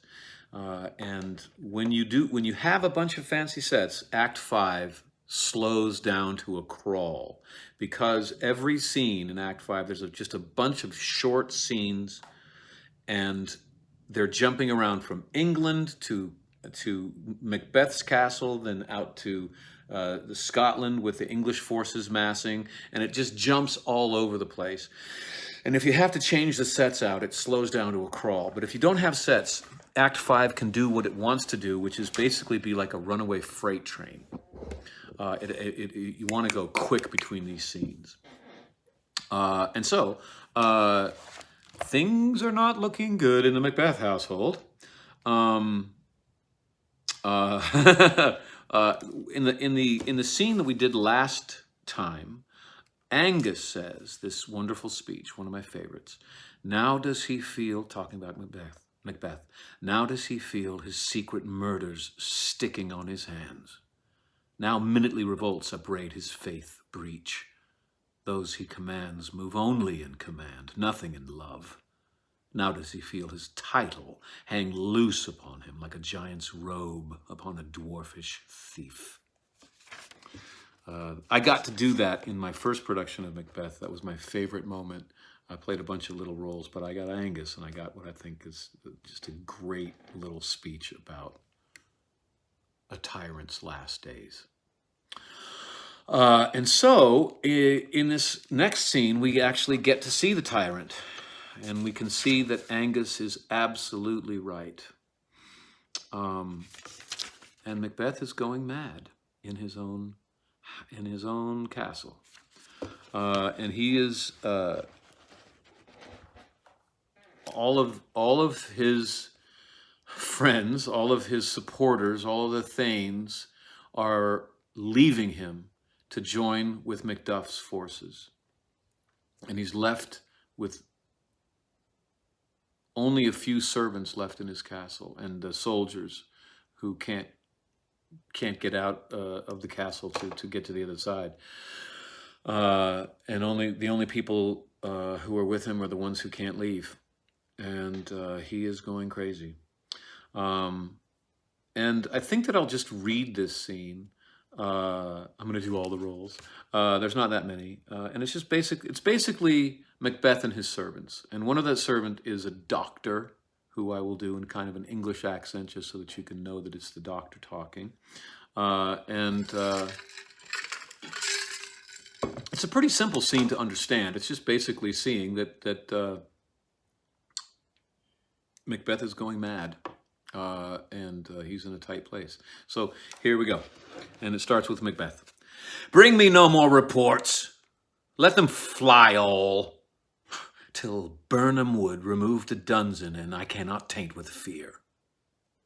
What? That's referring to the witch's prophecy that until the forest around his castle gets up and moves, that he's not going to be overthrown from his kingdom. What's the boy, Malcolm? Was he not born of woman? The spirits that know all mortal consequence have pronounced me thus. Fear not, Macbeth, no man that's born of woman shall e'er have power over thee. Then fly, false thanes, and mingle with the English epicures. The mind I sway by, and the heart I bear, shall never sag with doubt, nor shake with fear. And then a servant comes in, and he's shock white. He's panicking. And Macbeth says, The devil damn thee black, thou cream-faced loon. Where hast thou got that goose look? There is 10,000 geese, villain, soldiers, sir. Go prick thy face and o'erread thy fear, thou lily-livered boy. What soldiers, patch? Death of thy soul, those linen cheeks of thine are counselors to fear. What soldiers, wayface? The English force, so please you? Take thy face hence. And the servant leaves. Seaton! I am sick at heart when I behold. Seaton, I say! This push will cheer me ever or deceit me now. I have lived long enough. My way of life has fallen into the sear, the yellow leaf, and that which should accompany old age, as honor, love, obedience, troops of friends, I must not look to have, but in their stead, curses, not loud, but deep, mouth honor, breath, which the poor heart would vain deny and dare not. Seaton! What is your grace's pleasure? What news more? All is confirmed, my lord, which was reported. Oh, fight till from my bones my flesh be hacked. Give me my armor. 'Tis not needed yet. I'll put it on. Send out more horses. Stir the country round. Hang those that talked of fear. Give me mine armor. How does thy patient, doctor? Not so sick, my lord, as she is troubled with thick-coming fancies that keep her from her rest. Cure her of that. Canst thou not minister to a mind diseased? Pluck from the memory a rooted sorrow, raise out the written troubles of the brain, and with some sweet oblivious antidote, cleanse the stuffed bosom of that perilous stuff which weighs upon the heart? Therein the patient must minister to himself. Throw physic to the dogs. I'll none of it. Come, put mine armor on. Give me my staff. Seaton, send out. Doctor, the things fly from me. Come, sir, dispatch. If thou couldst, doctor, cast the water of my land. Find her disease, and purge it to a sound and pristine health. I would applaud thee to the very echo which should applaud again. Pull it off, I say. What rhubarb, senna, and what purgative drug would scour these English heads? Hearest thou of them? Aye, my good lord. Your royal preparation makes us hear something. Bring it after me. I will not be afraid of death and bane till Burnham Wood come to Dunsinane. And Macbeth leaves, leaving the doctor alone on stage. And the doctor says, Were I from Dunsinane away and clear, profit again should hardly draw me here. I hope that that was clear. So Macbeth is talking to multiple people in the room. He's telling, put my armor off, put my armor on, no, take it off. He's panicking because the English force is at his doorstep, and it is massive, and he has almost no one in the castle. He maybe has a few hundred soldiers to defend against this massive force that's outside his walls. And he is holding on to the prophecy of these witches, which are telling him, A, that he is safe until the forest around his castle gets up and moves, and B, that no man that is born of woman can do him any harm. But looking outside his castle walls,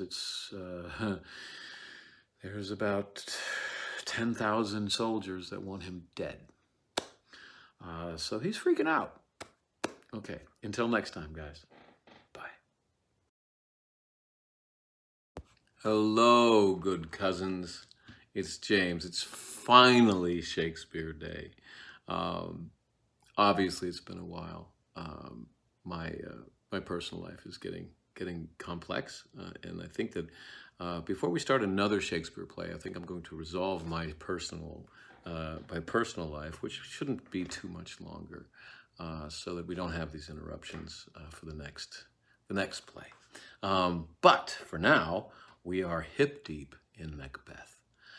When we last left Macbeth, he's in his castle, and his servants are telling him that 10,000 soldiers are marching toward him, and his soldiers inside his castle are leaving. They are abandoning their posts, and he's freaking out, and he can't decide whether to put his armor on yet or not. And he berates the doctor that the doctor should be able to fix his wife, who is having a mental breakdown. And so that brings us. Today I'm going to do 2 scenes because I owe you at least that much after so long off. And the first scene is very short. So in the next scene, we are in Act 4. Is this 1? Yeah. No, we're in Act 5, Scene 4. And we now, we swoop over to this invading army, these 10,000 soldiers, headed by Macduff and Malcolm. And we meet Seward, who is the English general that the English king has loaned to this effort. The ranks of this army is swelling as it marches toward Macbeth. Of both just Scotsmen who want to fight for their country, and also soldiers from Macbeth's army that are defecting and wanting to fight on their side too. So they're growing and growing, even as Macbeth is becoming more and more isolated inside of his lonely castle. And it's a quick scene, and the most important thing about it is that Malcolm, who has been to war before, says this: "Let every soldier hew him down a bough and bear it before him. Thereby shall we shadow the numbers of our host and make discovery ere in report of us." So this is a common tactic as you're approaching the castle, to just hide yourself behind some shrubbery. So you cut it down and you put it over all your war machines, and you put it all over your soldiers so that you blend in with the forest as you are moving through it. So the enemy can't tell how many people you got coming after them. And that's just, put that feather in your cap, keep that in mind as we move forward into the next scene. And also Seward is just very an experience. By the way, that was Malcolm that said that. Malcolm has not been to war, but he's freaking smart and he's studied war. So he again shows that he is a good king, both in peace and he would make a good king to the English mind, both in war and peace, if that makes sense. Seward doesn't speak a lot, but he just says, let's stop talking. This is not Let's stop. Like, this is not a time to be debating. This is a time to be swinging our swords. The only thing that's going to solve the problem that we have before us is to go to war. So let's do it. Enough words. And then we return to Macbeth's castle. And Macbeth is sitting all alone in his throne room. Alone except for one servant who hasn't left, named Seaton. They're not the only ones in the castle, but there's not a whole lot of people left who are willing to fight for Macbeth. And his voice echoes off the walls, and he's sitting in his throne, and he says, "Hang out our banners on the outward walls." The cry is still, "They come." Our castle's strength will laugh a siege to scorn. Here let them lie, till famine and ague eat them up. Were they not forced with those who should have could be ours, we might have met them dareful, beard to beard, and beat them backward home. So he's basically saying there, he's not going to release his army to go fight these 10,000 people. He's going to hide in his castle. He's going to keep his gates closed and hope that the enemy just has to sit there and starve to death, and disease will go through their numbers after a few months and they'll just leave, because he doesn't have enough soldiers left to go fight them, to open his gates and to flood his soldiers out and kick their butts. So this is called a siege, and if you have a good castle, it's probably the smartest thing to do, no matter what. But it also just underlines that Macbeth's options are very limited at this point. He cannot go out and fight. He doesn't have enough people. And then there's a cry of women off in the distance inside the castle, reverberating off the stone walls, the empty castle. And he says, what is that noise? And Seaton says, his servant Seaton says, "It is the cry of women, my good lord." And Seaton leaves to go check on what's going on with that cry. And Macbeth is all alone, and he says to the audience, "I have almost forgot the taste of fears. The time has been my senses would have cooled to hear a night shriek, and my fell of hair would at a dismal treatise rouse and stir as if life were in it. I have supped full of horrors. Direness, familiar to my slaughterous thoughts, cannot once start me." And by that he means that he's dead inside. That things which used to make his hair stand up don't affect him anymore. And in this is some of the big wisdom of Shakespeare. If you keep doing acts, evil acts, horrific acts, your inner self will recoil, and you'll have a hard time sleeping. You'll have a hard time living with yourself if you start doing horrible things. And many people cut off pieces of themselves, of their psychology, deaden that voice that shrieks, "You're doing something horrible, stop," and silence that voice. You have to cut off pieces of your psychology, and if you keep going down that road, you will just get to a point where you don't feel anything anymore, and that's where Macbeth is now. Seaton re-enters, and Macbeth says, "Wherefore was that cry?" And Seaton says, "The queen, my lord, is dead." And now, in the meter of the text, there is an inherent pause. It's the longest pause that I know of in Shakespeare. Shakespeare is telling you that there's silence here. And I believe in that silence, the audience should be saying, "Oh, well, he's just told us that he doesn't feel anything anymore, but he'll feel that. He loves his wife. We've seen them together. They're a wonderful team. They fight, but don't we all with our husbands and wives? They love each other. I know that's going to get him." And after the long pause, Macbeth says, "She should have died hereafter. There would have been time for such a word." Tomorrow and tomorrow and tomorrow creeps in this petty pace from day to day to the last syllable of recorded time. And all our yesterdays have lighted fools the way to dusky death. Out, out, brief candle. By brief candle, he's talking about his wife. Life's but a walking shadow. A poor player that struts and frets his hour upon the stage and then is heard no more.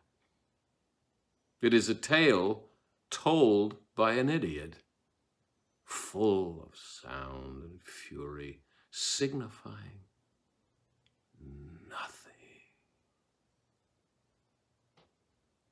And now we know that he is lost. He can't even feel the death of his wife, who's just committed suicide in his home. He has fallen. And another messenger enters. And he looks over and says, "Thou comest to use thy tongue, thy story quickly." The messenger says, "Gracious my lord, I should report which I saw, but know not how to do it." "Well, say, sir." "As I did stand my watch upon the hill, I looked toward Burnham, and anon methought the wood began to move." And Macbeth starts up and says, "Liar and slave! Let me endure your wrath if it be not so. Within this 3 miles may you see it coming. I say, a moving grove." So Macbeth has been told by the witches that he has no fear until Burnham Wood gets up and walks toward his castle. And a messenger is telling him he's seeing Burnham Wood walking toward his castle. Now we know from the previous scene that that's because Malcolm said, cut down branches and hide yourselves as we march toward the castle. But see, Macbeth hadn't thought about that before. He thought he was safe, but he's not. Macbeth freaks out, grabs the guy. "If thou speakst false, upon the next tree shalt thou hang alive, till famine cling thee. If thy speech be truth, I care not if thou dost as much for me." I pull in resolution and begin to doubt the equivocation of the fiend that lies like truth. "Fear not till Burnham Wood come to Dunsinane," and now a wood comes toward Dunsinane. Arm and out. If this which he avouches does appear, there's no flying hence, nor tarrying here. I begin to be weary of the sun, and wish the estate of the world were now undone. Ring the alarm bell. Blow, wind. Come, rack. At least we'll die with harness on our back. So he's cursing the witches for the way they fooled him. He's saying, if this is true, I'm not going to be able to hide. I'm not going to be able to flee. I am effed, man. This is the end. And he wishes the whole world would die with him. But he says, at least I'll die with armor on, with harness on my back. That's armor. At least I'll die fighting. So give me my sword, give me my armor. I'm going down in a blaze of glory. Scarface. And that is why it is so important that Lady Macbeth is not a bitch. In that pause, when he tells the audience, "I can't feel anything," then the messenger comes and says, "Your wife just committed suicide," and then there's this big pause. I argue that has to be filled with the audience saying, "Oh, he'll feel that. I know he'll feel that. I've seen them. They're in love." And then nothing. And that is the horror of the play. The horror of Macbeth is that you can, by taking by doing the wrong thing, by hurting people, by taking immoral acts, you start to repel yourself, and you start having trouble living with yourself, and you have trouble sleeping at night, and you will cut parts out of yourself in order to just live with yourself, in order just to sleep. And if you continue on that road, you'll become so dead inside that the love of your life, committing suicide, will mean nothing to you. And I think that Shakespeare is arguing that this road is available to us all. This is why I think the play is really a moral tale. It's a highly moral tale, and it asks a lot of the audience to realize that we could all travel down this road. I think this is what Shakespeare is saying. None of us are immune to this danger. And this is what happens if you walk down that road. Okay, till next time, guys. Hello, good people. It is time for a bit more Bard. It has been a while, and that is all on me. I gotta say, my kids came to town. First, my son spent a few weeks with me, and then my daughter. And I have not seen them since the lockdown, since COVID happened. And I gotta say, my focus has just been all the way over on them, enjoying them, helping them get ready for college, etc. And I'm afraid William Shakespeare took a back seat. So I'm still excited because we're getting to the big action movie part of this play. This is when the play just fractures and more than anything else resembles a Hollywood blockbuster action film. Very short scenes with jumping from location to location. I've said it before, but this more than anything else is why you can't have a bunch of sets when you produce the play. You do not have time to change out set pieces. This is when the play picks up pace. It's got to be really fast. And so, when we left it last, Macbeth fell all the way down into his own personal hell. He can't even feel sad about the fact that his wife just committed suicide. He's dead inside. And he gets the news that Birnam Wood has risen up and the forest is walking toward his castle. The witches told him that he didn't have anything to fear until Birnam Wood walked to his castle, and he had no fear. He didn't need to fear any man that was born of a woman. And he thought, well, that means I'm safe. And then suddenly, Birnam Wood is seen walking toward his castle. Of course, that is Malcolm having told his troops to cut off branches and trees and camouflage themselves as they make their way toward Macbeth's castle. And so that freaks him out. But all is not lost. He's still holding on to the last piece of this prophecy that the witches gave him, which is that he is not going to be killed by anyone born of a woman. And so he's safe. So we are in scene 7, act 5. And it is Malcolm basically telling his troops, Malcolm, who is to be the new king of Scotland, if all goes well, son of Duncan, who was murdered by Macbeth, to start this whole thing off. And he tells his troops to lay down all of the branches and everything, get ready for war, and he sends out the English general that was loaned to him by the English king, Seward. And he says, Seward, you and your battle-hardened son, you lead the charge and attack the castle. I'm going to stay back and take care of everything else. Seward says, rightio, let's go. And that's basically the scene. It's a very short scene, half a page. And then scene 7, act 5,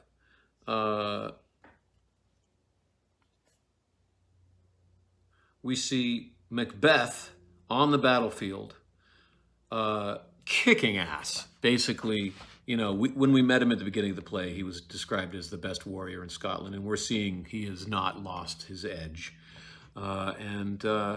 He is just laying waste to people with a sword, and he pauses and says, they have tied me to a stake. I cannot fly, but bear-like I must fight the course. That is they used to do bear baiting back then, and that was when you would tie a bear to a stake in a chain and then fight it. And if the bear got the upper hand, you could always get away from it and regroup. But it was a safe way to fight a bear. And he's feeling like that bear right now. But he says, what's he that was not born of woman? Such a one am I to fear or none. So he's kind of saying, I'm kind of screwed here. But I do have this prophecy. And then young Seward, the battle-hardened son of the English general, finds Macbeth and he says, what is thy name? Macbeth says, thou'll be afraid to hear it. The young man says, no, though thou callest thyself a hotter name than any is in hell. Macbeth says, my name's Macbeth. Young Seward says, the devil himself could not pronounce a title more hateful to mine ear. Macbeth replies, no, nor more fearful. Young Seward says, thou liest, abhorrent tyrant. With my sword I'll prove the lie thou speakst. And they fight. And the young man loses. And Macbeth disembowels him. Macbeth looks down at the corpse and says, thou wast born of woman. But swords I smile at, weapons laugh to scorn, brandished by a man that's of a woman born. And so he's proved again to himself, he has nothing to fear, and he keeps fighting. Then Macduff enters. Macduff, our Captain America, so to speak. He's a great fighter, a straight-ahead good guy. Not devious enough maybe to be king, but a good man anyway. And he says, he's looking for Macbeth. And he says, that way the noise is, tyrant, show thy face. If thou beest slain, tyrant being Macbeth. He's hunting for Macbeth. If thou beest slain with no strokes of mine, my wife and children's ghosts will haunt me still. So he's saying, if anyone but me kills this guy, I'll never be able to sleep again. I cannot strike at wretched kerns whose arms are hired to bear their staves. So he can't be fighting the Irishman who apparently Macbeth has hired to protect the castle. They've been hired. They're just there for money. He can't kill those people. Either thou, Macbeth, or else my sword with an unbattered edge I sheathe again undeeded. So I'm not even going to take my sword out until I find this guy. There thou should be, by this great clatter, one of the greatest note seems bruited. Let me find him, fortune, the more I beg not. So basically, he's just praying. He says, God, let me find Macbeth, and I'll never ask you for anything ever again. Then he exits. More alarms, more battle. Seward comes in. He doesn't know that his son's been killed yet. He's the general that is commanding the army that's attacking Macbeth's castle, and he just is talking with Malcolm. And Seward says, "This way, my lord. The castle's gently rendered. The tyrant's people on both sides do fight. The noble thanes do bravely in the war. The day almost itself possesses yours, and little is to do." Malcolm says, "We have met with foes that strike beside us." Seward says, enter, sir, the castle. So basically, Seward is like, okay, invasion went great. In fact, a lot of the people that were fighting us are now on our side. It's okay for you, who was hanging back, Malcolm, the new king, hopefully. It's safe now for you to enter the castle. Basically, we've won. But the fighting isn't completely over. And now we're into scene 8. Again, this is all flying really fast. Macbeth is still out on the battlefield. He has not given up, even though all is lost. We just learned that. And he pauses he's a death machine, but he pauses to say, "Why should I play the Roman fool and die on my own sword? Whilst I see lives, the gashes do better upon them." So He knows all is lost, but he's still going to continue to kill people. He's going to go out like Scarface, man. He's going to go out in a blaze of glory. Macduff finally finds him. Macduff enters, says, "Turn, hellhound, turn." Macbeth sees him and quails a bit, and he says, "Of all men else I have avoided thee, but get thee back. My soul is too much charged with blood of thine already." By that he means, I had sent murderers out to kill your family. I don't want to kill you. Just go away. Macduff says, "I have no words. My voice is in my sword. Thou bloodier villain than terms can give thee, out." And they fight. And it's pretty much an even match. And they pause for a bit, and Macbeth says, "Thou losest labor. As easy mayest thou the entrenchant air with thy keen sword impress as to make me bleed. Let fall thy blade on vulnerable crests. I bear a charmed life, which must not yield to one of woman born." So he is telling Macduff, dude, get out of here. I'm going to kill you. I cannot fall. Macduff says, "Despair thy charm, and let the angel whom thou still hast served tell thee, Macduff was from his mother's womb untimely ripped." So, Macduff was born of a cesarean section. Cesarean meaning Caesar. Caesar was also born that way. So he was not a woman born. He was untimely ripped from his mother's womb. And there's another one of these huge implied pauses. And Macbeth says, "Accursed be that tongue that tells me so, for it hath cowed my better part of man. And be these juggling fiends no more believed, that palter with us in a double sense, that keep the word of promise to our ear and break it to our hope. I'll not fight with thee." Macduff says, "Then yield thee, coward, and live to be a show and gaze of the time. We'll have thee, as our rarer monsters are, painted upon a pole and underwrit, 'Here may you see the tyrant.'" So Macduff is like, "Oh, fine, be my prisoner.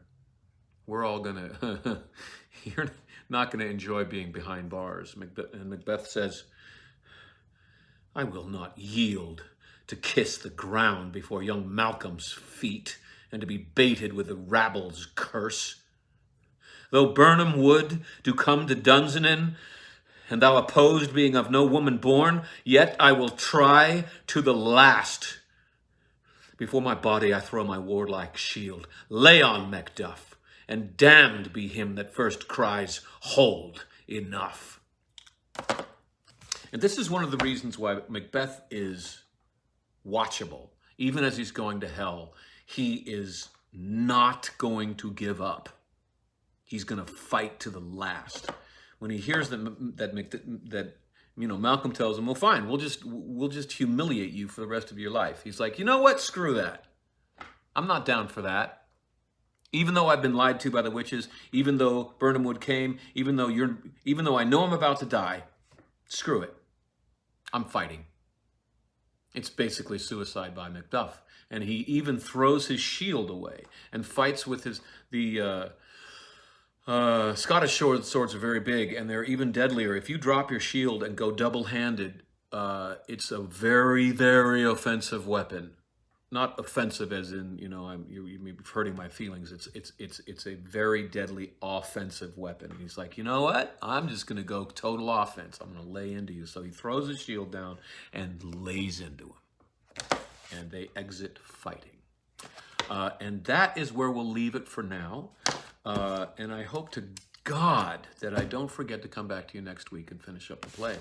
I know this is a long video, but I wanted to kind of make up for the fact that I had been so long away. Yes, and when next we meet, shall be the end of it, the end of the play and the end of Macbeth. Thank you for sticking with me. I really am passionate about this play, but I'm also passionate about my children.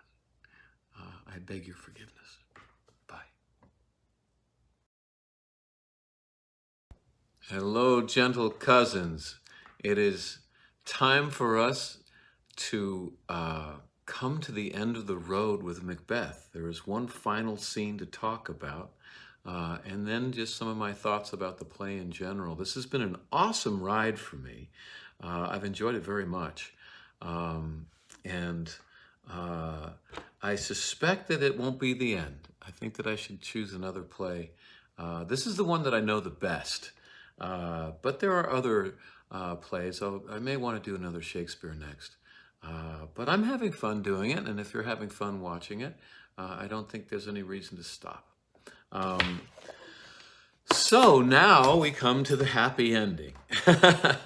And we find in the final scene of the play,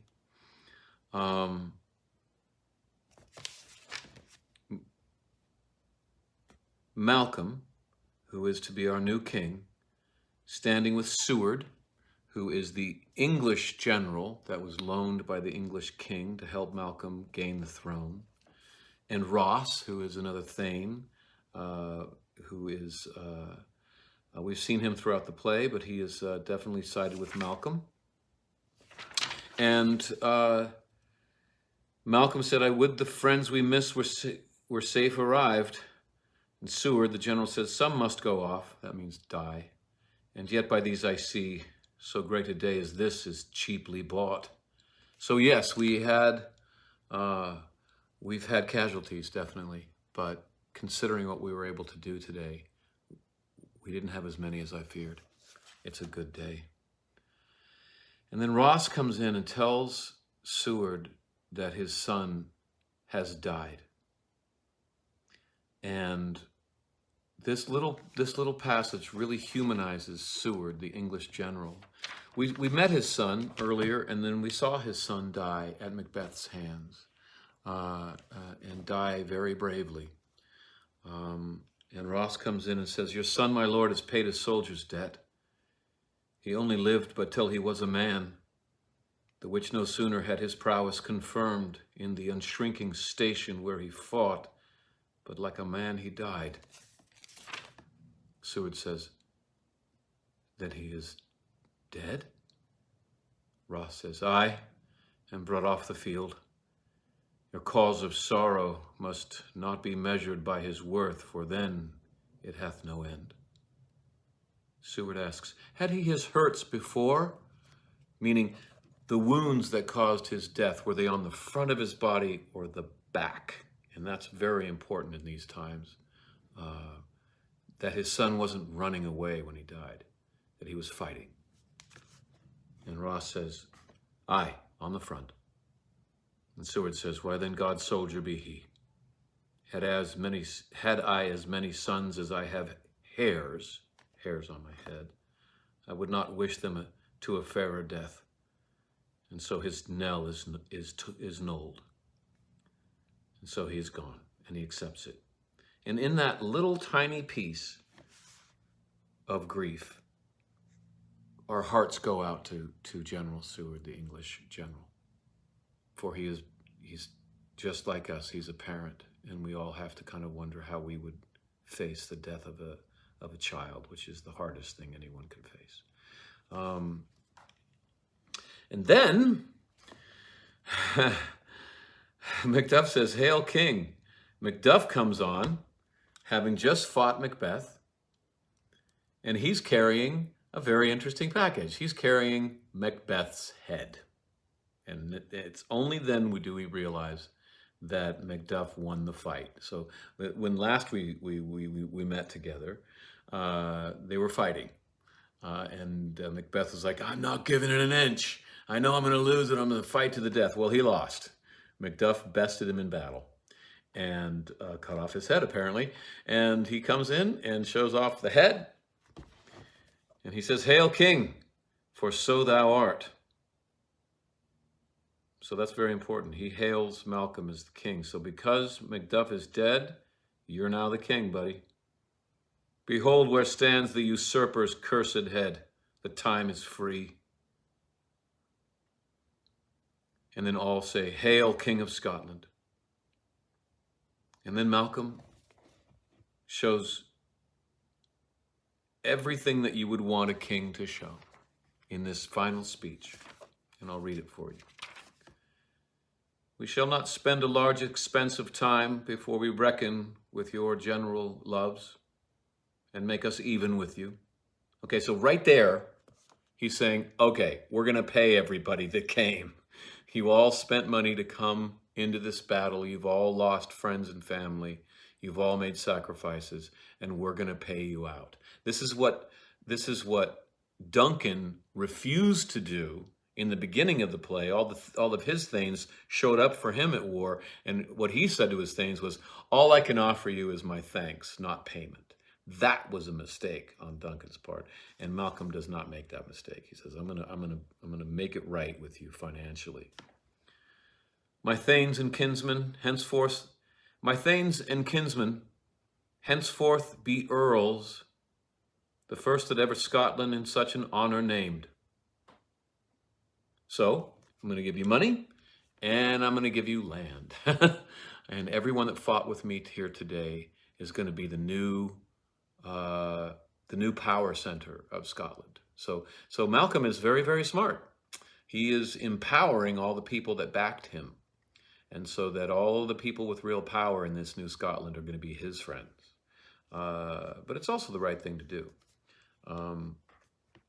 What's more to do, which would be planted newly with the time, as calling home our exiled friends abroad that fled the snares of watchful tyranny, producing forth the cruel ministers of this dread butcher and his fiend-like queen, who, as it is thought, by self and violent hands took off her life.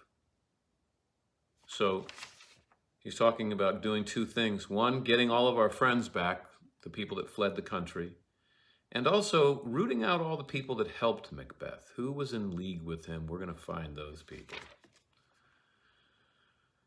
This and what needful else that calls upon us by the grace of grace, we will perform in measure, time, and place. So he's saying, of grace, we will perform in measure, time, and place. So he's saying, we're going to take these steps thoughtfully. We're not going to be ruled by passion. We're going to take these steps at the time that they should be taken, and we're going to be thoughtful about it as we move forward. Obviously a good thing to do for a leader. So thanks to all at once, and to each one whom we invite to see us crowned at Scone. And that's the end of the play. And to Shakespeare's audience, this is the happiest of endings of such a dark play. Once again, England in Shakespeare's time had a king or queen that when that king or queen died, their son or daughter would take over. And you can argue whether that's fair or not, but what it helped with was a peaceful transition of power. There wasn't a civil war. Every time the king died, there wasn't a bunch of jockeying of power, and no one was dying in the streets every 30 to 35 years. That's what was happening in Scotland during the time of the play. So at the time of the play, the throne was taken on the battlefield. So when the king died, there was a huge civil war, and the strongest warrior came forth and won. You know, that's the assumption. And that would be the new king. But with that system, there's just constant warfare. And to the Elizabethan mind, Shakespeare's audience, that is nuts. They thought, we have a much better system of governance. We just pass it down to the children of the king or queen, and it's clean. That makes sense. Also, we believe that the king or queen is God's instrument on earth. God put that person in, so it's God's will that this happen. And they were very, very opinionated about this. And also, you know, less people die. So it's probably a pretty good system. So what we see is Duncan's son taking the throne. And so for the first time in Scotland, it looks like they are taking the English model and putting it on Scotland. And Scotland will have a much more English-like governance and will therefore be more like us, and we like that, and we think we're doing it right. So for Shakespeare's audience, it's like, oh, thank God, they're finally getting it. And big relief for everyone involved. And so Shakespeare finds a way to make a very happy ending at this very, very dark ride for the audience. I think it's kind of interesting because, like, if you really look at the history of English armies marching into Scotland, it ain't pretty. And they weren't doing it to help people. They were doing it to take over land and get control. And, you know, you could just have to watch Rob Roy or Braveheart about that. The English were not the good guys marching into Scotland, generally speaking. I hope I'm not offending anybody by that. I think it's just history. Scotland is still pretty pissed off about that, actually. And so, you know, I wonder how this plays, how this play goes over in Scotland when, you know, Malcolm, our new hero, has an English army backing him to go take the throne. You know, like, I wonder if they kind of go, ugh, you know. But the play is written by an Englishman. And so it definitely has that perspective and just glosses over any wrongs that England might have done to Scotland. Doesn't look at that stuff at all.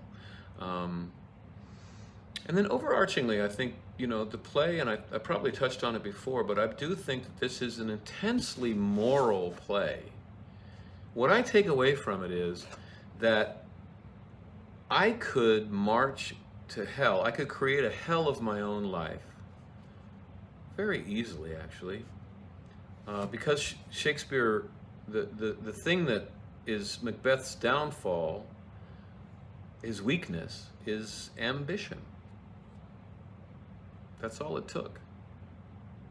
And I think Shakespeare chose ambition because it's probably one of the most common human failings. It's one that every audience member, they can look at Macbeth and go, me too. I'm ambitious. I wonder what moral corners I'm cutting in order to get ahead in this world. And I wonder how imperiled my soul is because of that. And so I think that for me, the theme of the play is that I should never think of myself as safe from disaster if I let ambition or any of my other failings rule my decision making. I could start down on the wrong road and start leading to suffering both for myself and people around me. And if I continue on that road and I don't course correct, I can create a hell out of my life. And going back to the Guy Fawkes Rebellion and the gunpowder plot, I think he's arguing these acts of killing the king, being in the league of the devil, these are bad. But any one of us could do that. None of us are immune from taking these kinds of actions, because Macbeth, if the play is done right, the whole audience has to admit, I'm kind of like Macbeth in some ways. And I think Shakespeare was hoping that maybe the audience would go out and look at Catholics in England after this rebellion where the Catholics tried to kill the king, and maybe say, wow, I'm more like the Catholics than I wanted to admit. Maybe we shouldn't be drawing and quartering them in the streets right now. Maybe we should, don't let them kill the king, obviously, but maybe we're overreacting, and maybe we're being a little morally naive by saying that they're the dark, evil creatures and we're perfect. Maybe we're more alike, we're more like each other than we want to admit. Maybe we can have some humility there and therefore treat them like human beings, at least. And so that's kind of how I feel about it, and that's why this is my favorite play. I think it's a very hard thing to be able to do in my life, is to look at someone who I think is really hurting people and really wrong, and tell myself, I'm like that person more than I want to admit. It's not my nature to do that. It's not my instinct, but I think that it's most important that I remind myself to do that. And Shakespeare reminds me with the tragedy of Macbeth. Until next time.